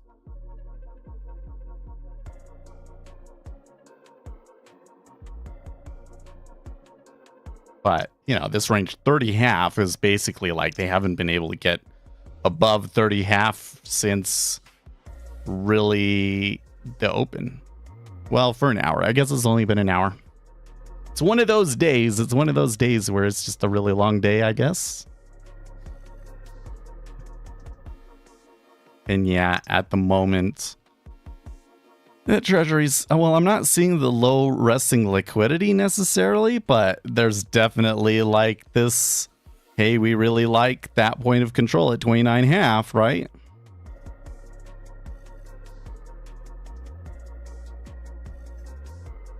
Say the bid and offers are relatively healthy right now, though. That could be my calibrations are off, because normally when I'm looking for like low resting liquidity, I'm looking for like 200s. And that might be off when, you know, they're putting 5,000 lots on the DOM.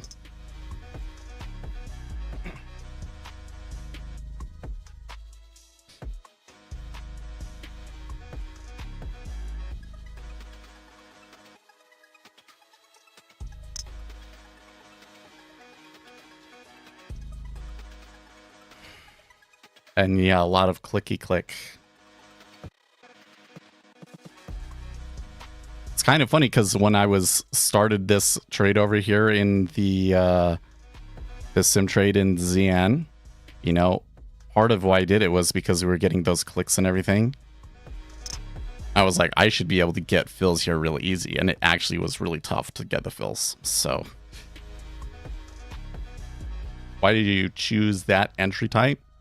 It was mostly the timing of it. So my entries often have more to do with timing than they do anything else, because I have some idea of what I think the flows are going to be overall anyways, and it's just a matter of gaming out when is the most likely time for that flow to start coming in. And then if I see a little bit of support for it in the flows that I'm actually seeing on the DOM, and then I get into it. Right? And that's what I did in this case. Okay, started to see a little bit of support, I got in. I had a little bit of favorable excursion, so I added a contract. Now we're kind of waiting for it to have to break out. But it is good, because what we want to do is, like, we want to be in down here before that breakout area, so that we can just take profits at the breakout area if we need to. Because if that flow's not coming, might be really hard for them to bust 30.5, right?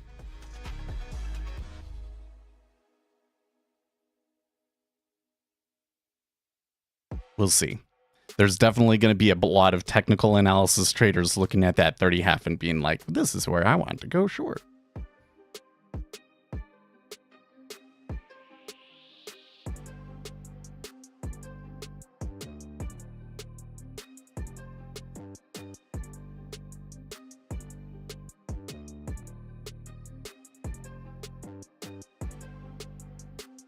Hmm, 15 lots at 4094 in the micros.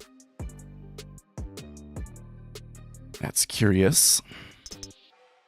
Oh, I thought we were going to get a good tick there, but it didn't bid.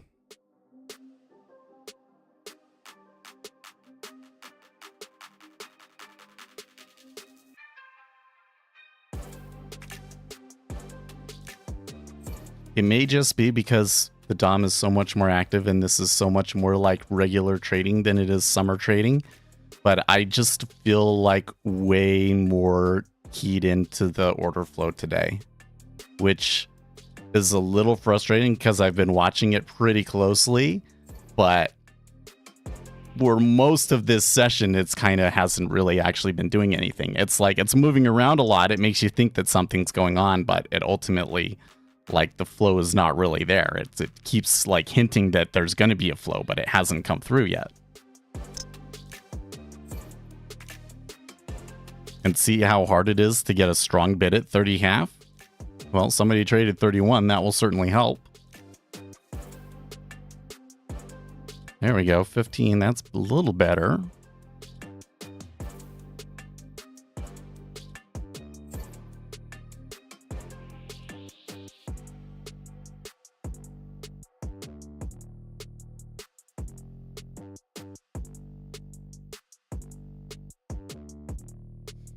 Come on, let's go. Let's go.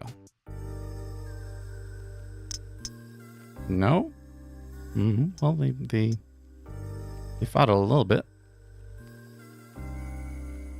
Man, that bid at 30.5 though is still looking a little weak. A couple of people selling into it. It's pulling quite a bit. Well, they're able to get back over 1,000, but I don't know. It's not the best. And interestingly enough, the 30 year is only 3 ticks away from the high. From its high.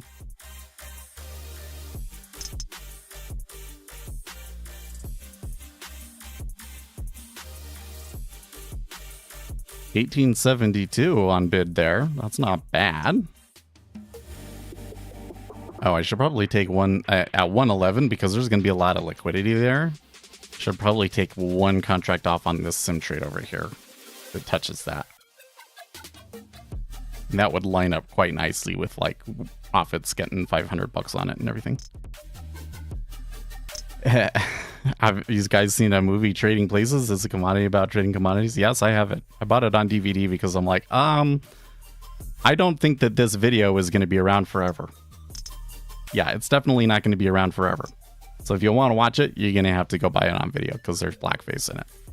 But you know what? I didn't think it was that funny or that good of a movie. It was interesting to see those few scenes that they filmed at the CME, but it actually wasn't that great of a movie. I guess part of it is because I just don't agree with the premise of the movie.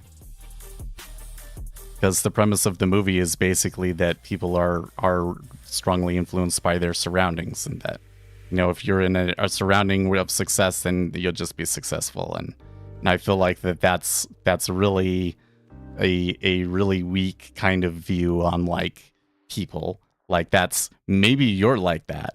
Maybe you have absolutely no self-discipline. Okay, but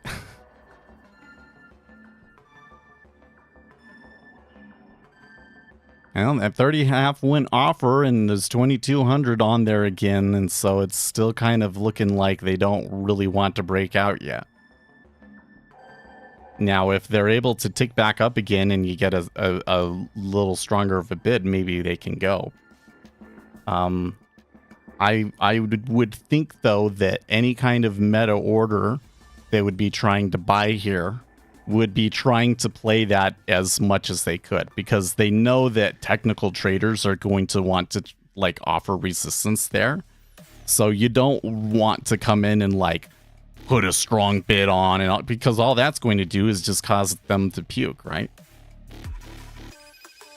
So they're probably going to be subtle, and it might chill here for a little bit. They're going to try and trade as many contracts as they can get out through here. Is my line of thinking, and that's just me trying to go, okay, the meta order is long. If I was executing the meta order long, what would I be doing? Don't think that I would be stacking 3,000 lots at 30.5. That would not be helping me, right?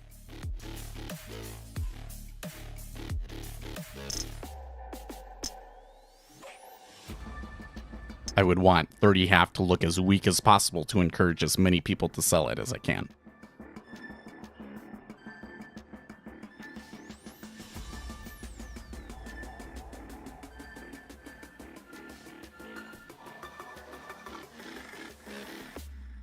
The fact that we've come up to this spot and we're kind of doing the back and forth at that price, though, is I'd say good, helpful.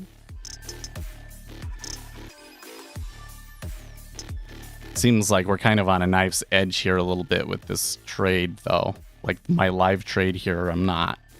I've gotten some favorable excursion and it's kind of looked good, but it's not like really going because of that, and because the 30 years kind of slowed down a bit. Guess I'll try recentering it here.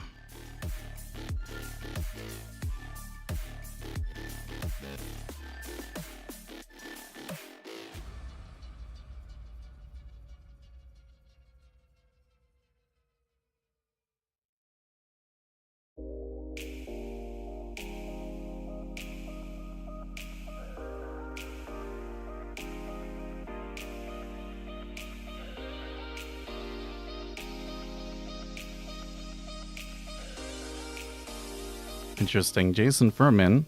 Real disposable income per capita fell for the second month in a row and is nearly 3% below the CBO's pre-pandemic forecast. But the recent decline was due to falling government transfers and dividend income. Real compensation grew strongly. Falling real disposable income and rising consumption in July are reconciled by a steep down in the savings rate. I like to smooth over 3 months. It is still quite low. It's not just lower saving rates, but other measures of consumer stress are worsening. Higher borrowing, more delinquencies. I keep expecting real consumer spending growth to slow more than it has, but so far it is holding up remarkably well. Well, yeah, because the actual total amount of debt that consumers have to service is still quite low. Look at that uptick, and it's not helping me at all.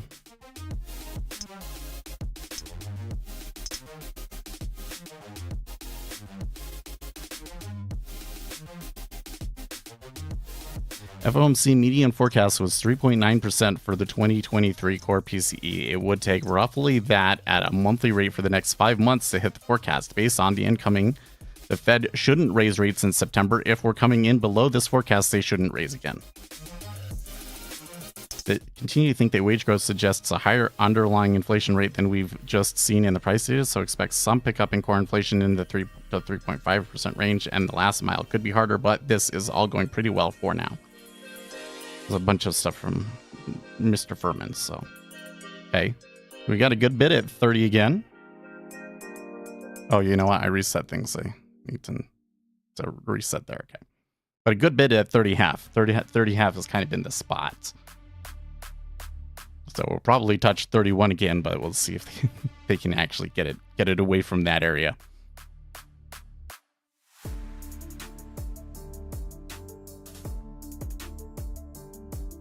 Yeah, okay. 9 lots, whoever that was, thank you. Didn't seem to help, but down tick.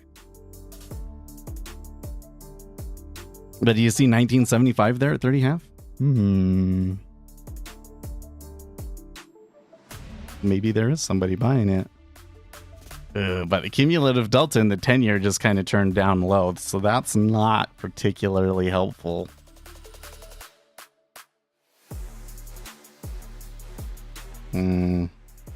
I'm kind of starting to come back around to what I was thinking earlier, which is like, you know, there probably is likely to be buying going into the close, but we might not see those flows until like after I'm done with my session. In fact, they might even wait until after. Well, no, I don't think you would want to wait until after the European close to do all that, because you would want to try and take advantage of their liquidity.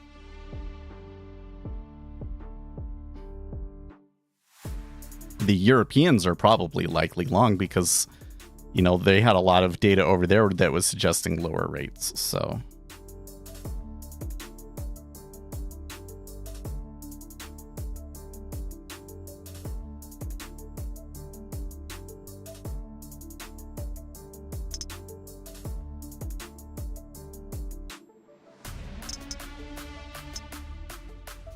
it goes a bit again, but still pretty weak.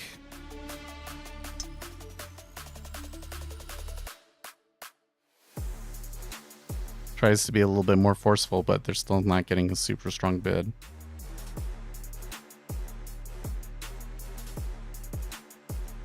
All this supply, well, but is there really that much supply? I don't know if we're actually getting that much trade in this location, to be honest with you. You know, that's where I was trying to game it out. Like, you know, if I was a large meta order going long, I would be trying to be quiet about it in this area, because I would want to try and get as much volume out of this resistance as I could.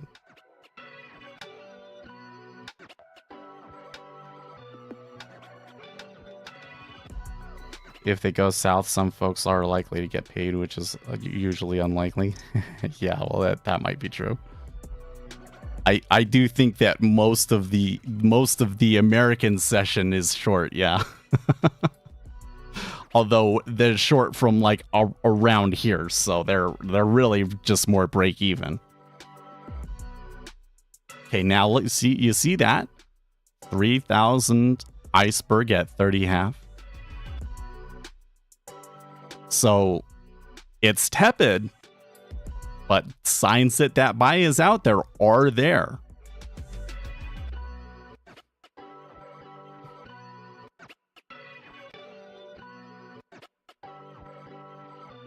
I don't know though, like what, 2 days ago, an iceberg of that size like freaked them out and, you know, flipped everything into buying. That's not happening in this instance. Of course, it didn't happen as fast, so. That start lifting. We'll see. I mean, I think the way that it happened that one day was like that iceberg occurred, and then all of these guys knew that like, oh, it is going to move up, and we all just went short, and so then they all puked, and that's what pushed it lower, right? But that was because I think that what happened was you had the large meta order on the buy side, and everybody that filled in was market makers and so forth, right? I'm not entirely convinced that that's what's happening in this situation.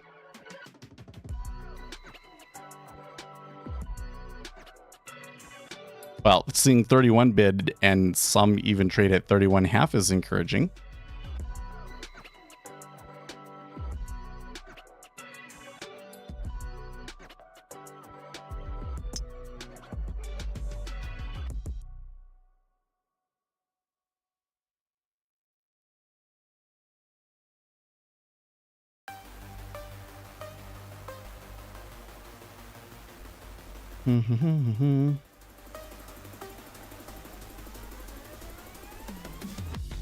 Over and under the... I'm not quite sure what you mean by that, but...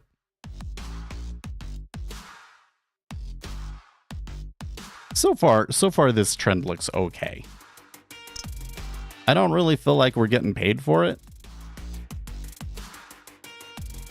But this trend has been okay. The volume has not been... In the 10-year, the volume has not been what we want, but... The trend has been okay.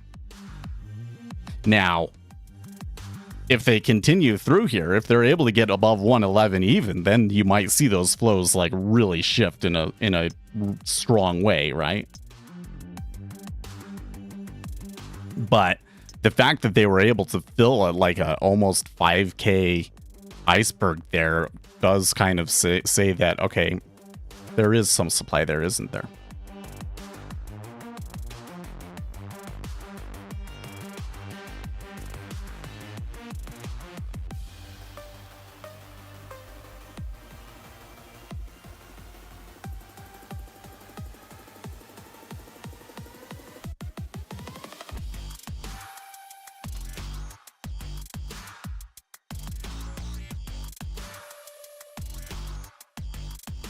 Remixable?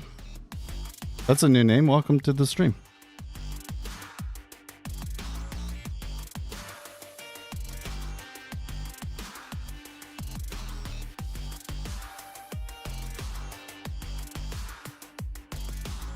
Well...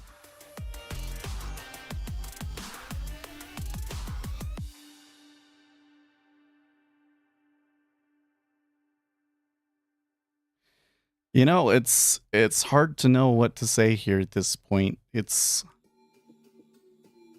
kind of curious action here so far.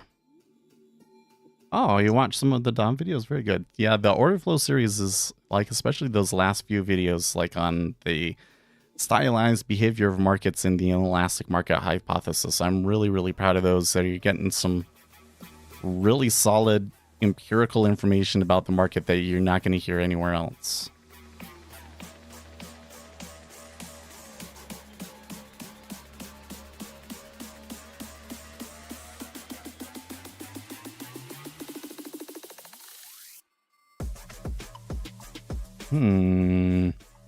Okay, here's an interesting thought from Joseph Wing, because all of these economists are going through these numbers that we had earlier, right? Joseph Wing, personal savings rate seems structurally lower now, but rather than some indication of consumer health, I wonder if it simply reflects our aging population. More boomers are spending their financial savings. Ugh, I really hope that that's not the case, because that's not necessarily good for the long-term future of our investments, is it? You watch/trade the Ultra Bond? No. You know, I pulled it up in the past and messed around with it, but for my purposes, I don't find it very useful to have the Ultra Bond. I get all of the information that I need from the regular 30-year. Probably could benefit from having the 2-year on the other side, but I don't know if I'm willing to make the space for it.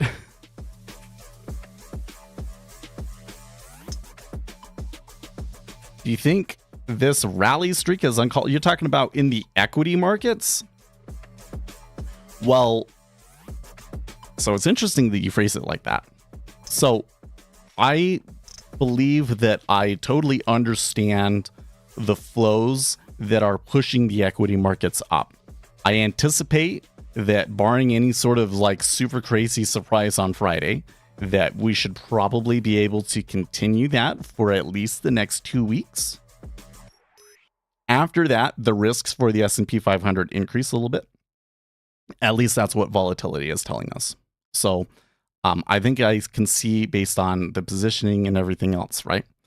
But you said, is it uncalled for, which kind of suggests that you don't believe, or that you, or at least that you believe there is some question as to whether this move is reflective of the fundamentals. Well, my position is that nothing is necessarily representative of the fundamentals. The orders are what moves markets. There's a lot of different things that moves orders, and regardless of whether those orders are because of something that we know about the economy or because of rebalancing at the end of the month, those orders have impact just the same. And when it is based on some information about the economy, you know, the number of contracts that are going to trade it, it's always going to overshoot or undershoot. So yeah, the current price is not reflective of all available information. It's not. But what actually is the real state of the economy underlying? It's hard to know in this spot. It kind of looks to me like the economy is kind of weakening, but that's good for stocks because that means that we could have a soft landing. The problem I have with that is that situation could shift really quickly. Could go from soft landing to hard landing in the course of a month, you know, just with certain bad data. So it's a really tough call here, economically speaking. I think that the guys that were looking for like a recession in the second half of this year got a really big boost to their base case over the past week, but it's not a for sure thing.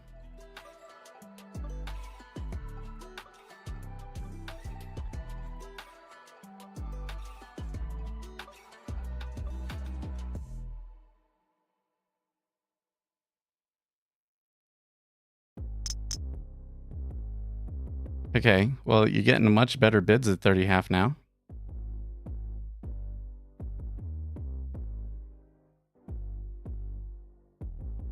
Although the action overall is kind of suggests liquidity hole here, right? It may be, yeah, if we are in a full-on liquidity hole here, then it may just be that we chill here for the next 45 minutes. We're getting natural gas numbers.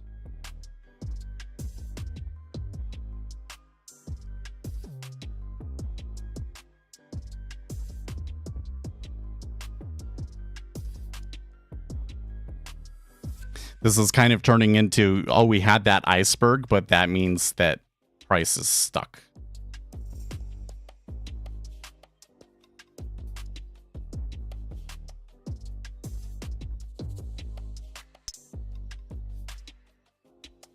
I just saw a tweet, Andrew Tate tweeting about pornography or something, and the thumbnail that I see on Twitter is of a girl in a bikini. Okay. You're not helping me out here, bro. I just want to click the video and see the girl in the bikini.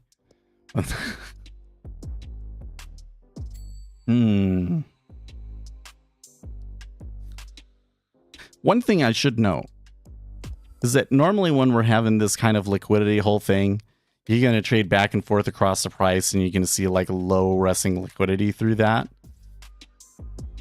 The liquidity looks pretty healthy on both sides right now. You know, all of this liquidity that we had supporting us has come up with price. There's pretty solid liquidity just above us, starting above 111 even.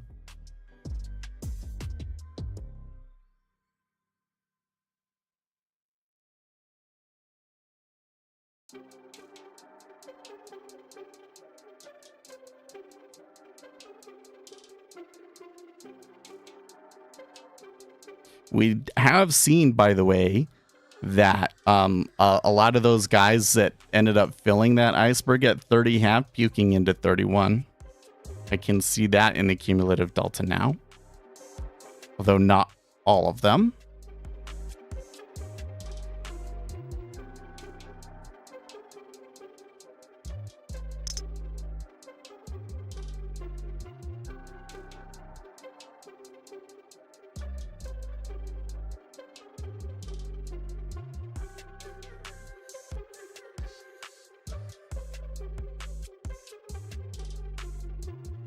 Now 2 down ticks now, backing away from it.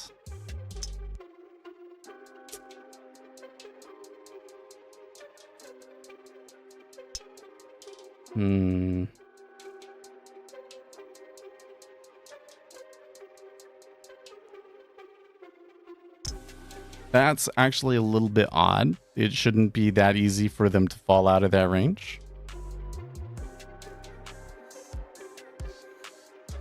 So that's not quite in line with what I thought the liquidity was.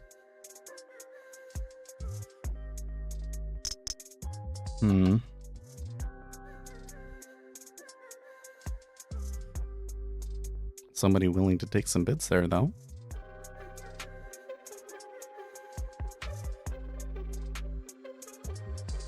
The 30-year has just been like, it has done nothing here, right?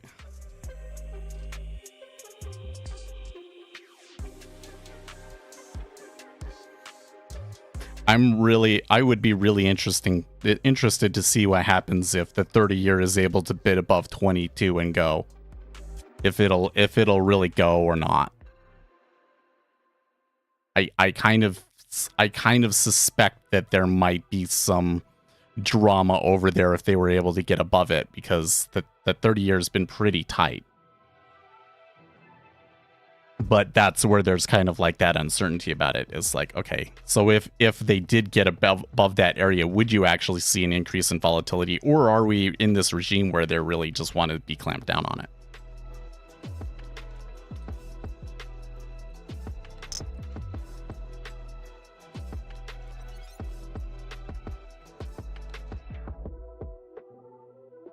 Okay, well, they recovered the 2 suspicious down ticks.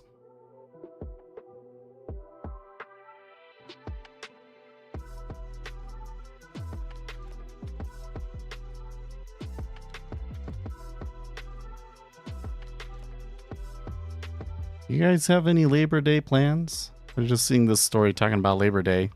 So I kind of feel like that people in my area are not doing as much stuff for Labor Day.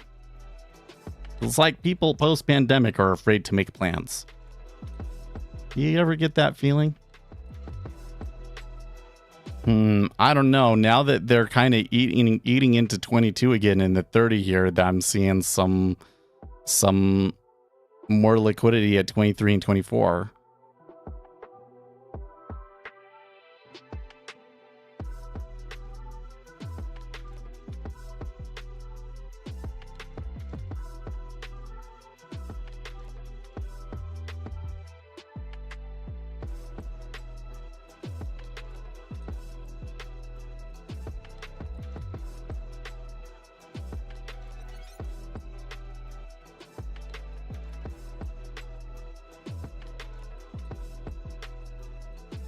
I think you would need to... Okay, there we go. There's a good bid at 22. Come on. Just need one lot. There you go. There you go. Now you can see the chart. New swing high. All we need is one more tick up, and then we're at the high of the day in CP, and then we can kind of see if anything interesting happens, right? Okay, when I win in trading, are there people who lose their money? Does that mean I win at the expense of others? In day trading and futures trading, yes. In futures trading in particular, in order for you to make money, that money is coming from somewhere else, yes. Now, what is often the case in futures trading, though, is that those people did not necessarily expect to make money anyways, right? They're trading some sort of a spread trade, and they know that they're going to lose money on one side of it, or they're hedging themselves, whatever the deal is, right? So those people don't necessarily expect to make money, but yeah, the money is coming from somewhere. It is coming at the expense of somebody else.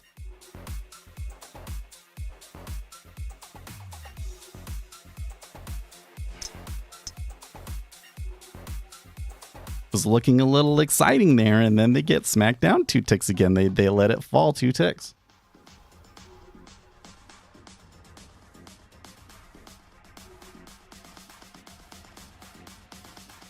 And I'm a little suspicious of those moves, because it's just like, I kind of suspect that we're in a period where the market should be pretty, like, quiet. And all of a sudden I'm getting these drops to try and, like, mess with people.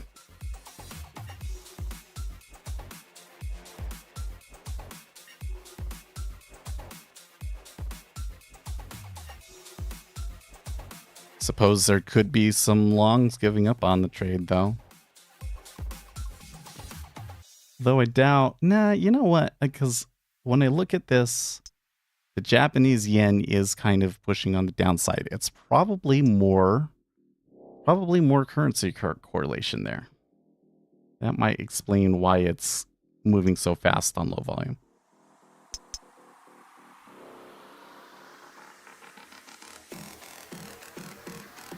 Well, as for this trade, I did get 6 MFE at one point, but just really not going. So I did get 89 at one point. S&P 500 is pushing its highs.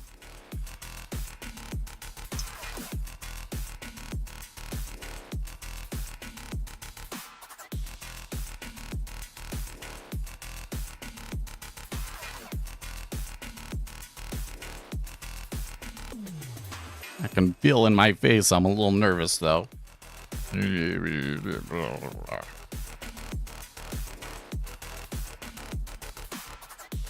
So isn't that a gamble? What do you mean by it? It depends on what your definition of a gamble is. Depends on what your definition of a gamble is, and it depends on why you're trading it.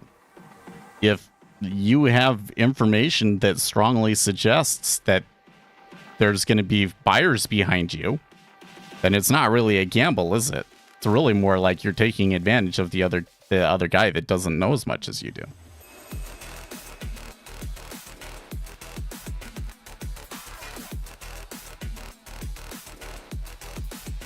I would argue that on the long term, that in like short-term trading over a large number of trades is basically the transfer of money from less informed traders to more informed traders.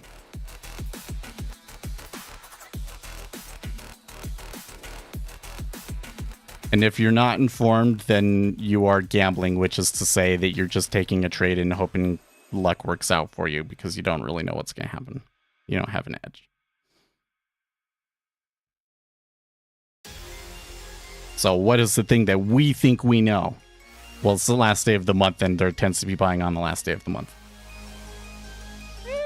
It's working out okay. It's working out okay. But they seem to be running into some problems with this 31.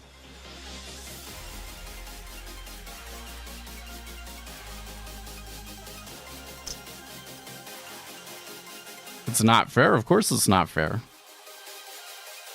Of course it's not fair. This is what I keep trying to warn you guys about. It's like what we're trying to do here is kind of impossible. Like, doesn't mean that you can't be successful with it. Doesn't mean that I don't enjoy it, but it's really hard. Sometimes you'll be informed, sometimes you're not. And it's really hard to know when you're informed and when you aren't. Because it could be the case that actually the flows are set to sell into the close today, and I'm completely wrong. I mean, that's possible. It does happen that way sometimes. I'm making that conclusion based on that, you know, the tape has been long in the S&P 500, and so they're generally, those guys are going to take their profits out of the S&P 500 and put them into bonds.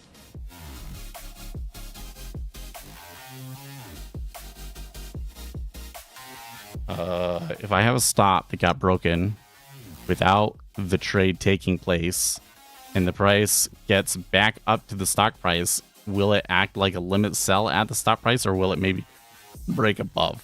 No. So if it is a stop order, then if any orders go off at your price, your stop order should turn into a market order and take the next available price. And If it didn't actually get triggered that time because maybe the price went offer, but there wasn't actually any volume there or something like that, then it's still just a stop order.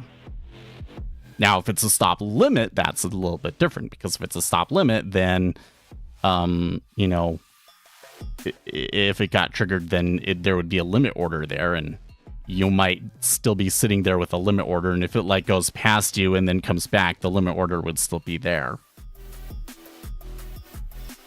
Correction, most of the time you're not. Some of the time it doesn't matter because the LPs are effing with you anyways. Rarely will you actually be informed. Well, yes, most, like if you're looking at like, of all of the time that we're sitting here looking at it, right? What percentage of the time are we informed? You're right. It's probably like 1 to 5% of the time that we're actually informed about what's going on. Hopefully though, when you're in a trade, that you're informed maybe 50% of the time. At least those are the metrics that we're going for. Certainly over the last month, I have not met that metric, have I?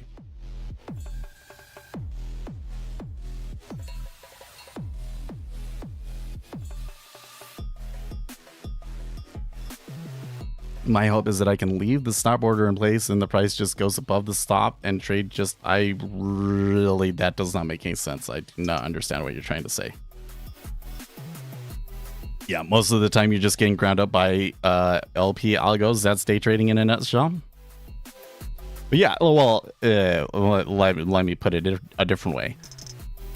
I'm only interested when there is a large meta order. A large meta order is an order that is too big to be executed all at once, and so they have to split it up over time and trade it over a long period.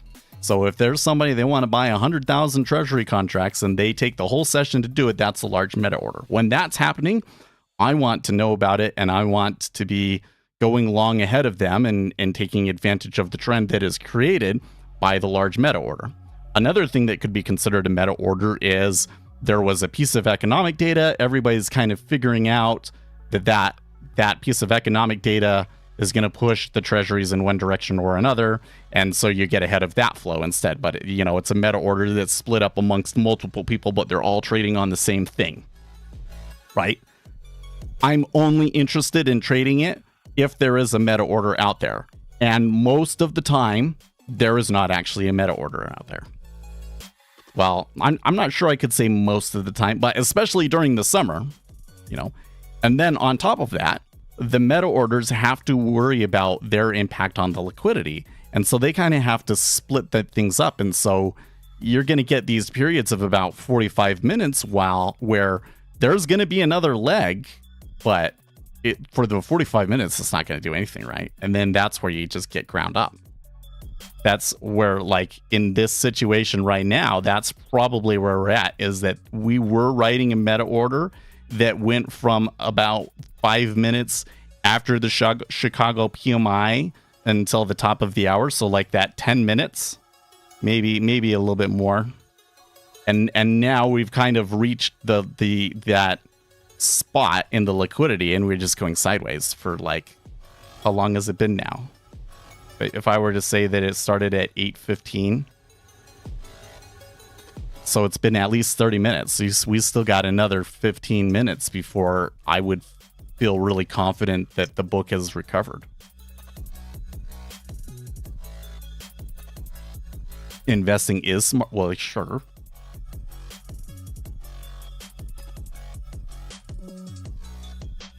But that's no fun. Well, I guess it depends on what you do. Put your money into TLT, you'll generate more money in monthly dividends than you could literally day trading ZN. You might be right. I have to go look at that. You might be right. You might be right. I have to say, we're not doing what we're doing here because it's this wonderful living and you're going to make tons of money, or it's like this really reliable way to make... No. We're doing it mostly because we enjoy it. There is this small possibility that you make a ton of money from it, but most of the time that's not the case. that really kind of has to factor into how you decide to play this, right? It's just like with acting, you know, like, okay, you really want to be an actor, go for it. Of course. You enjoy doing it, you can go and do it. But it's most people don't become famous actors and don't make any money from their acting, right? So given that, should you go and buy an apartment in LA without any job and start putting your rent on a credit card? And this is a story that, like, this has happened. People have done this, you know, but start taking on massive amounts of debt in an effort to become an actor? Nah. You should be hedging. You should be like, yeah, you can do acting in your spare time, but probably you should have another career. Right? Here comes the offside traders. I don't know. I'm kind of wondering if that's not just the market maker swinging it back up around, just like they had swung it down 2 ticks. Funny enough, if that were really the case, just enjoying it, you'd never risk real money. Everyone here believes in that 1% chance they make a living. I don't know. Well, no, I disagree. I disagree. It is like a different thing when you're trading real money too, though. Like, the reason why I really don't like just trading at sim, I mean, because I traded sim a lot, right? But I just don't feel like I'm progressing when I'm trading sim, you know? And it doesn't even necessarily have anything to do with that you're actually making money from it. It's just like I don't feel like I'm learning as much that I'm progressing. Like I feel that a large portion of what I'm learning about now is the actually taking risk part. And to do that, you have to actually take risk.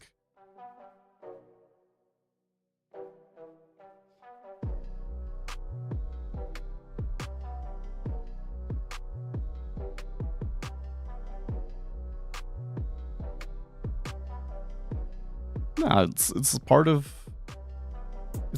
the development.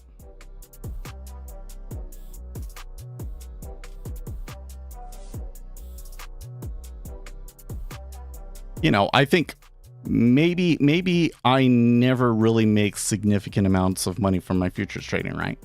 But I intend on using the futures trading as kind of a footstool to other things like investing in the stock market, managing money, more complicated hedge fund strategies, these sorts of things, you know? So but in order to do those things, I think one of the things that I have to learn is how to take risks. And you can only learn so much about taking risk from doing it on paper.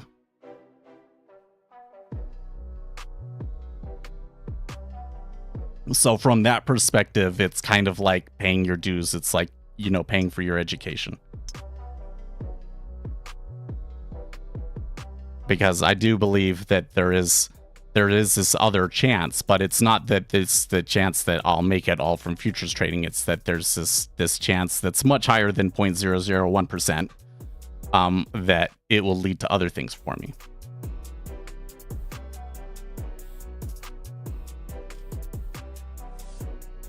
And I lost track of the ZB here for a second. I kind of forgot about that there's that 22 again. But from a business perspective, day trading overall is categorically retarded. I think that that's true.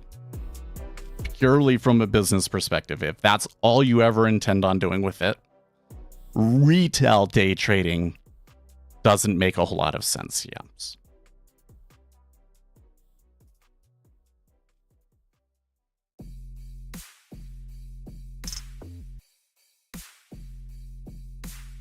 The only real difference is that if it's real, the LP sees it. Wait, who's the LP?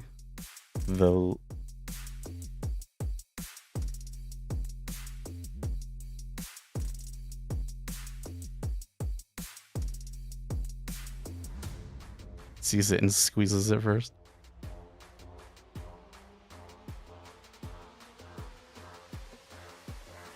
Your market making algorithms, maybe. I guess what you're saying is you're more likely to be successful on Sims simply because of your market impact. That's true. And I guess that's another thing that you kind of have to learn a little bit.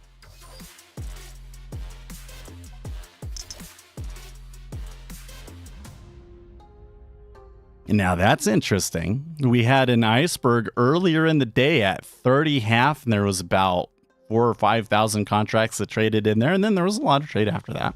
Now we've had 4,500 contracts trade on the offer at 31 about an hour later. Do you think that 5.9k is real? Are you talking about like at 111? I'm gonna bet you that most of it is. There's always a certain amount at every price, usually about 500 to 1,000, that automatically cancels because those guys are just trying to get a good spot in line. Like those guys, they only want to get filled on like some sort of a sweeping move sort of a thing. But I bet you that more than 6,000 contracts trade at 111, even if we ever get there.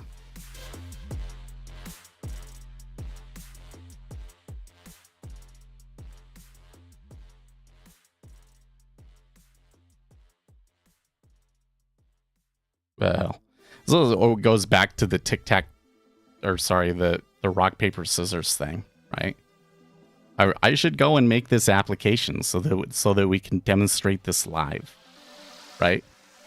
Imagine that we had this little game where we all played rock, paper, scissors, and you're all playing against me. And what I'm allowed to do is to say, okay, you have 10 seconds to put in your decision. And once that time closes, then I get to decide what my decision is. Well, I can make my decision based on what you guys all do. So if all of you go paper, then I'm going to go scissors and beat all of you, right? Well, of course, you're not all going to do that.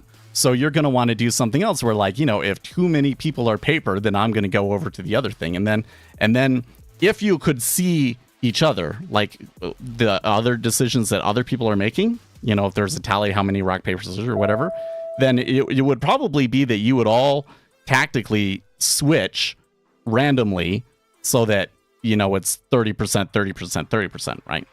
Because if there's any one of those is larger than the others, then I'm going to go and pick to go and beat those guys so that I beat the most amount of people. So you might think, I'm going to game out what Seth is thinking. He has this pattern. He did rock. He thinks he's clever. He's going to do rock again, right? But it doesn't really matter what pattern you think there is, because I'm always going to choose things so that the most amount of people lose. So if we do that and we play that game like 50 times, let's say, we play that game 50 times. When you look at most of you, there will be some people that overall they won, but the majority of you guys are going to lose more than you win. And how is that possible if it's random? Well, but it's not random. I'm doing something to make it so that you lose more often than you win. And see, the market maker can do that to you. The market maker can sit there. If there's nothing else going on, the market maker can just sit there and take the contracts and then see which side the retail traders are taking on and then push it against, they have enough control over the market. They can just kind of push it to where those guys lose, let them puke out, and then come back up to break even or whatever. You can't win that game. Anybody that tells you, oh yeah, well, this is the pattern, this is how they shake you out, and you can't win that game, man. Because the market maker can watch what you're doing and react to it. Hey, by the way, the 30-year did just tick the high finally. So we are seeing a little bit of a shift here and an increase in activity because of that.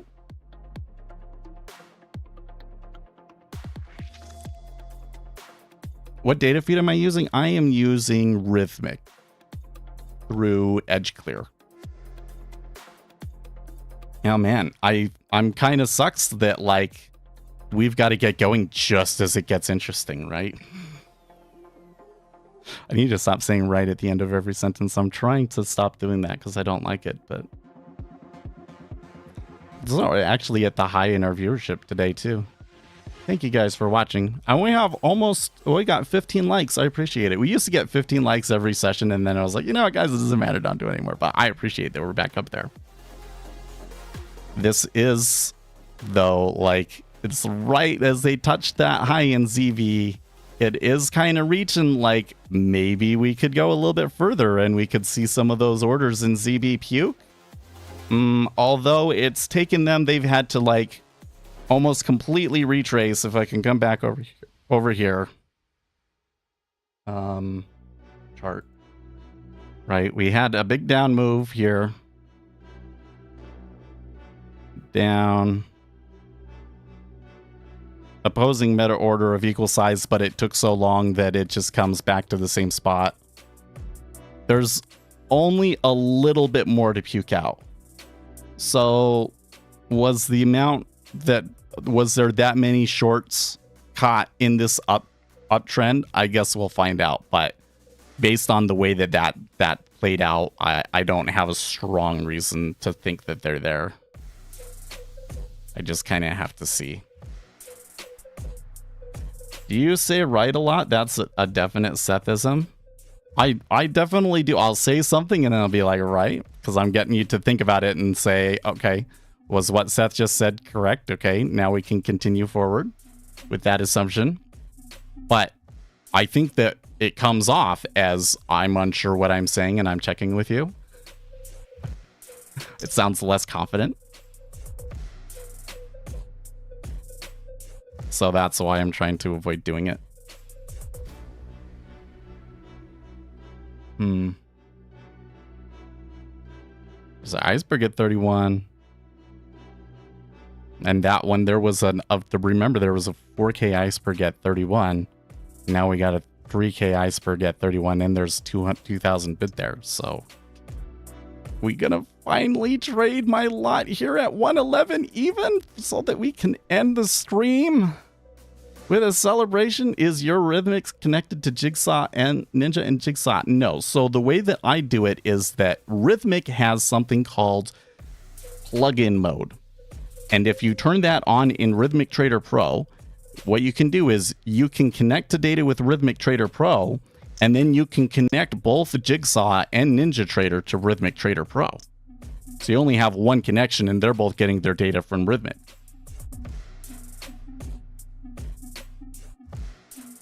Come on, just hit it.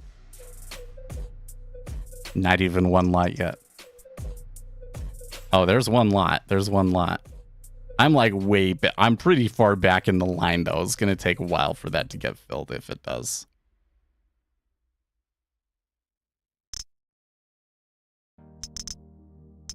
Clicky, clicky.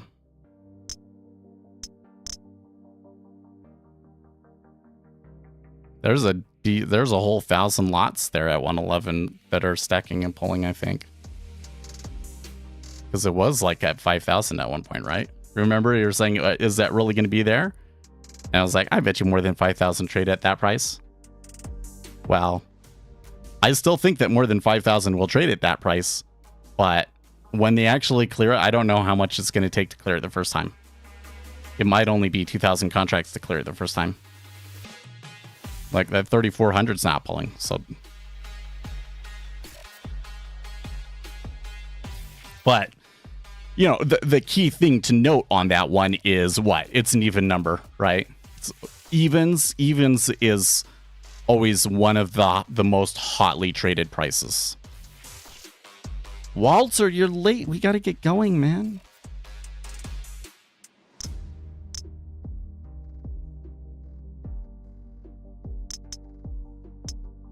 Been watching a lot of your videos on... Yeah, no, those videos are still relevant. I'm still doing it that way. What are you talking about? I don't know what you're talking about. No, I don't... He's probably talking about something dirty. But guys, I really do. I got to get going. So today, Today, we're just going to say end of month.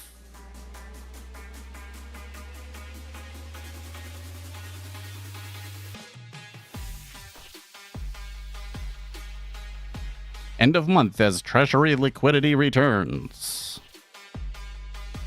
You were up too late. That's why you're late. I gotcha. I gotcha. You get in that mode, it's hard to go to sleep. Can't seem to wake the wife up to do it. It happens. Hey, I gotta get going. I'll see you guys tomorrow. Don't miss it. Non-farms. Gonna be pretty crazy. Even though I'm not sure that the non-farms number even matters anymore because we all know that they're going to revise it next month anyways, but it's still going to be a blockbuster event. So I'll see you then. In the meantime, stay excellent, team. And by the way, again, 20 likes. Thank you so much. That's like the most we've had in a long time. I appreciate it.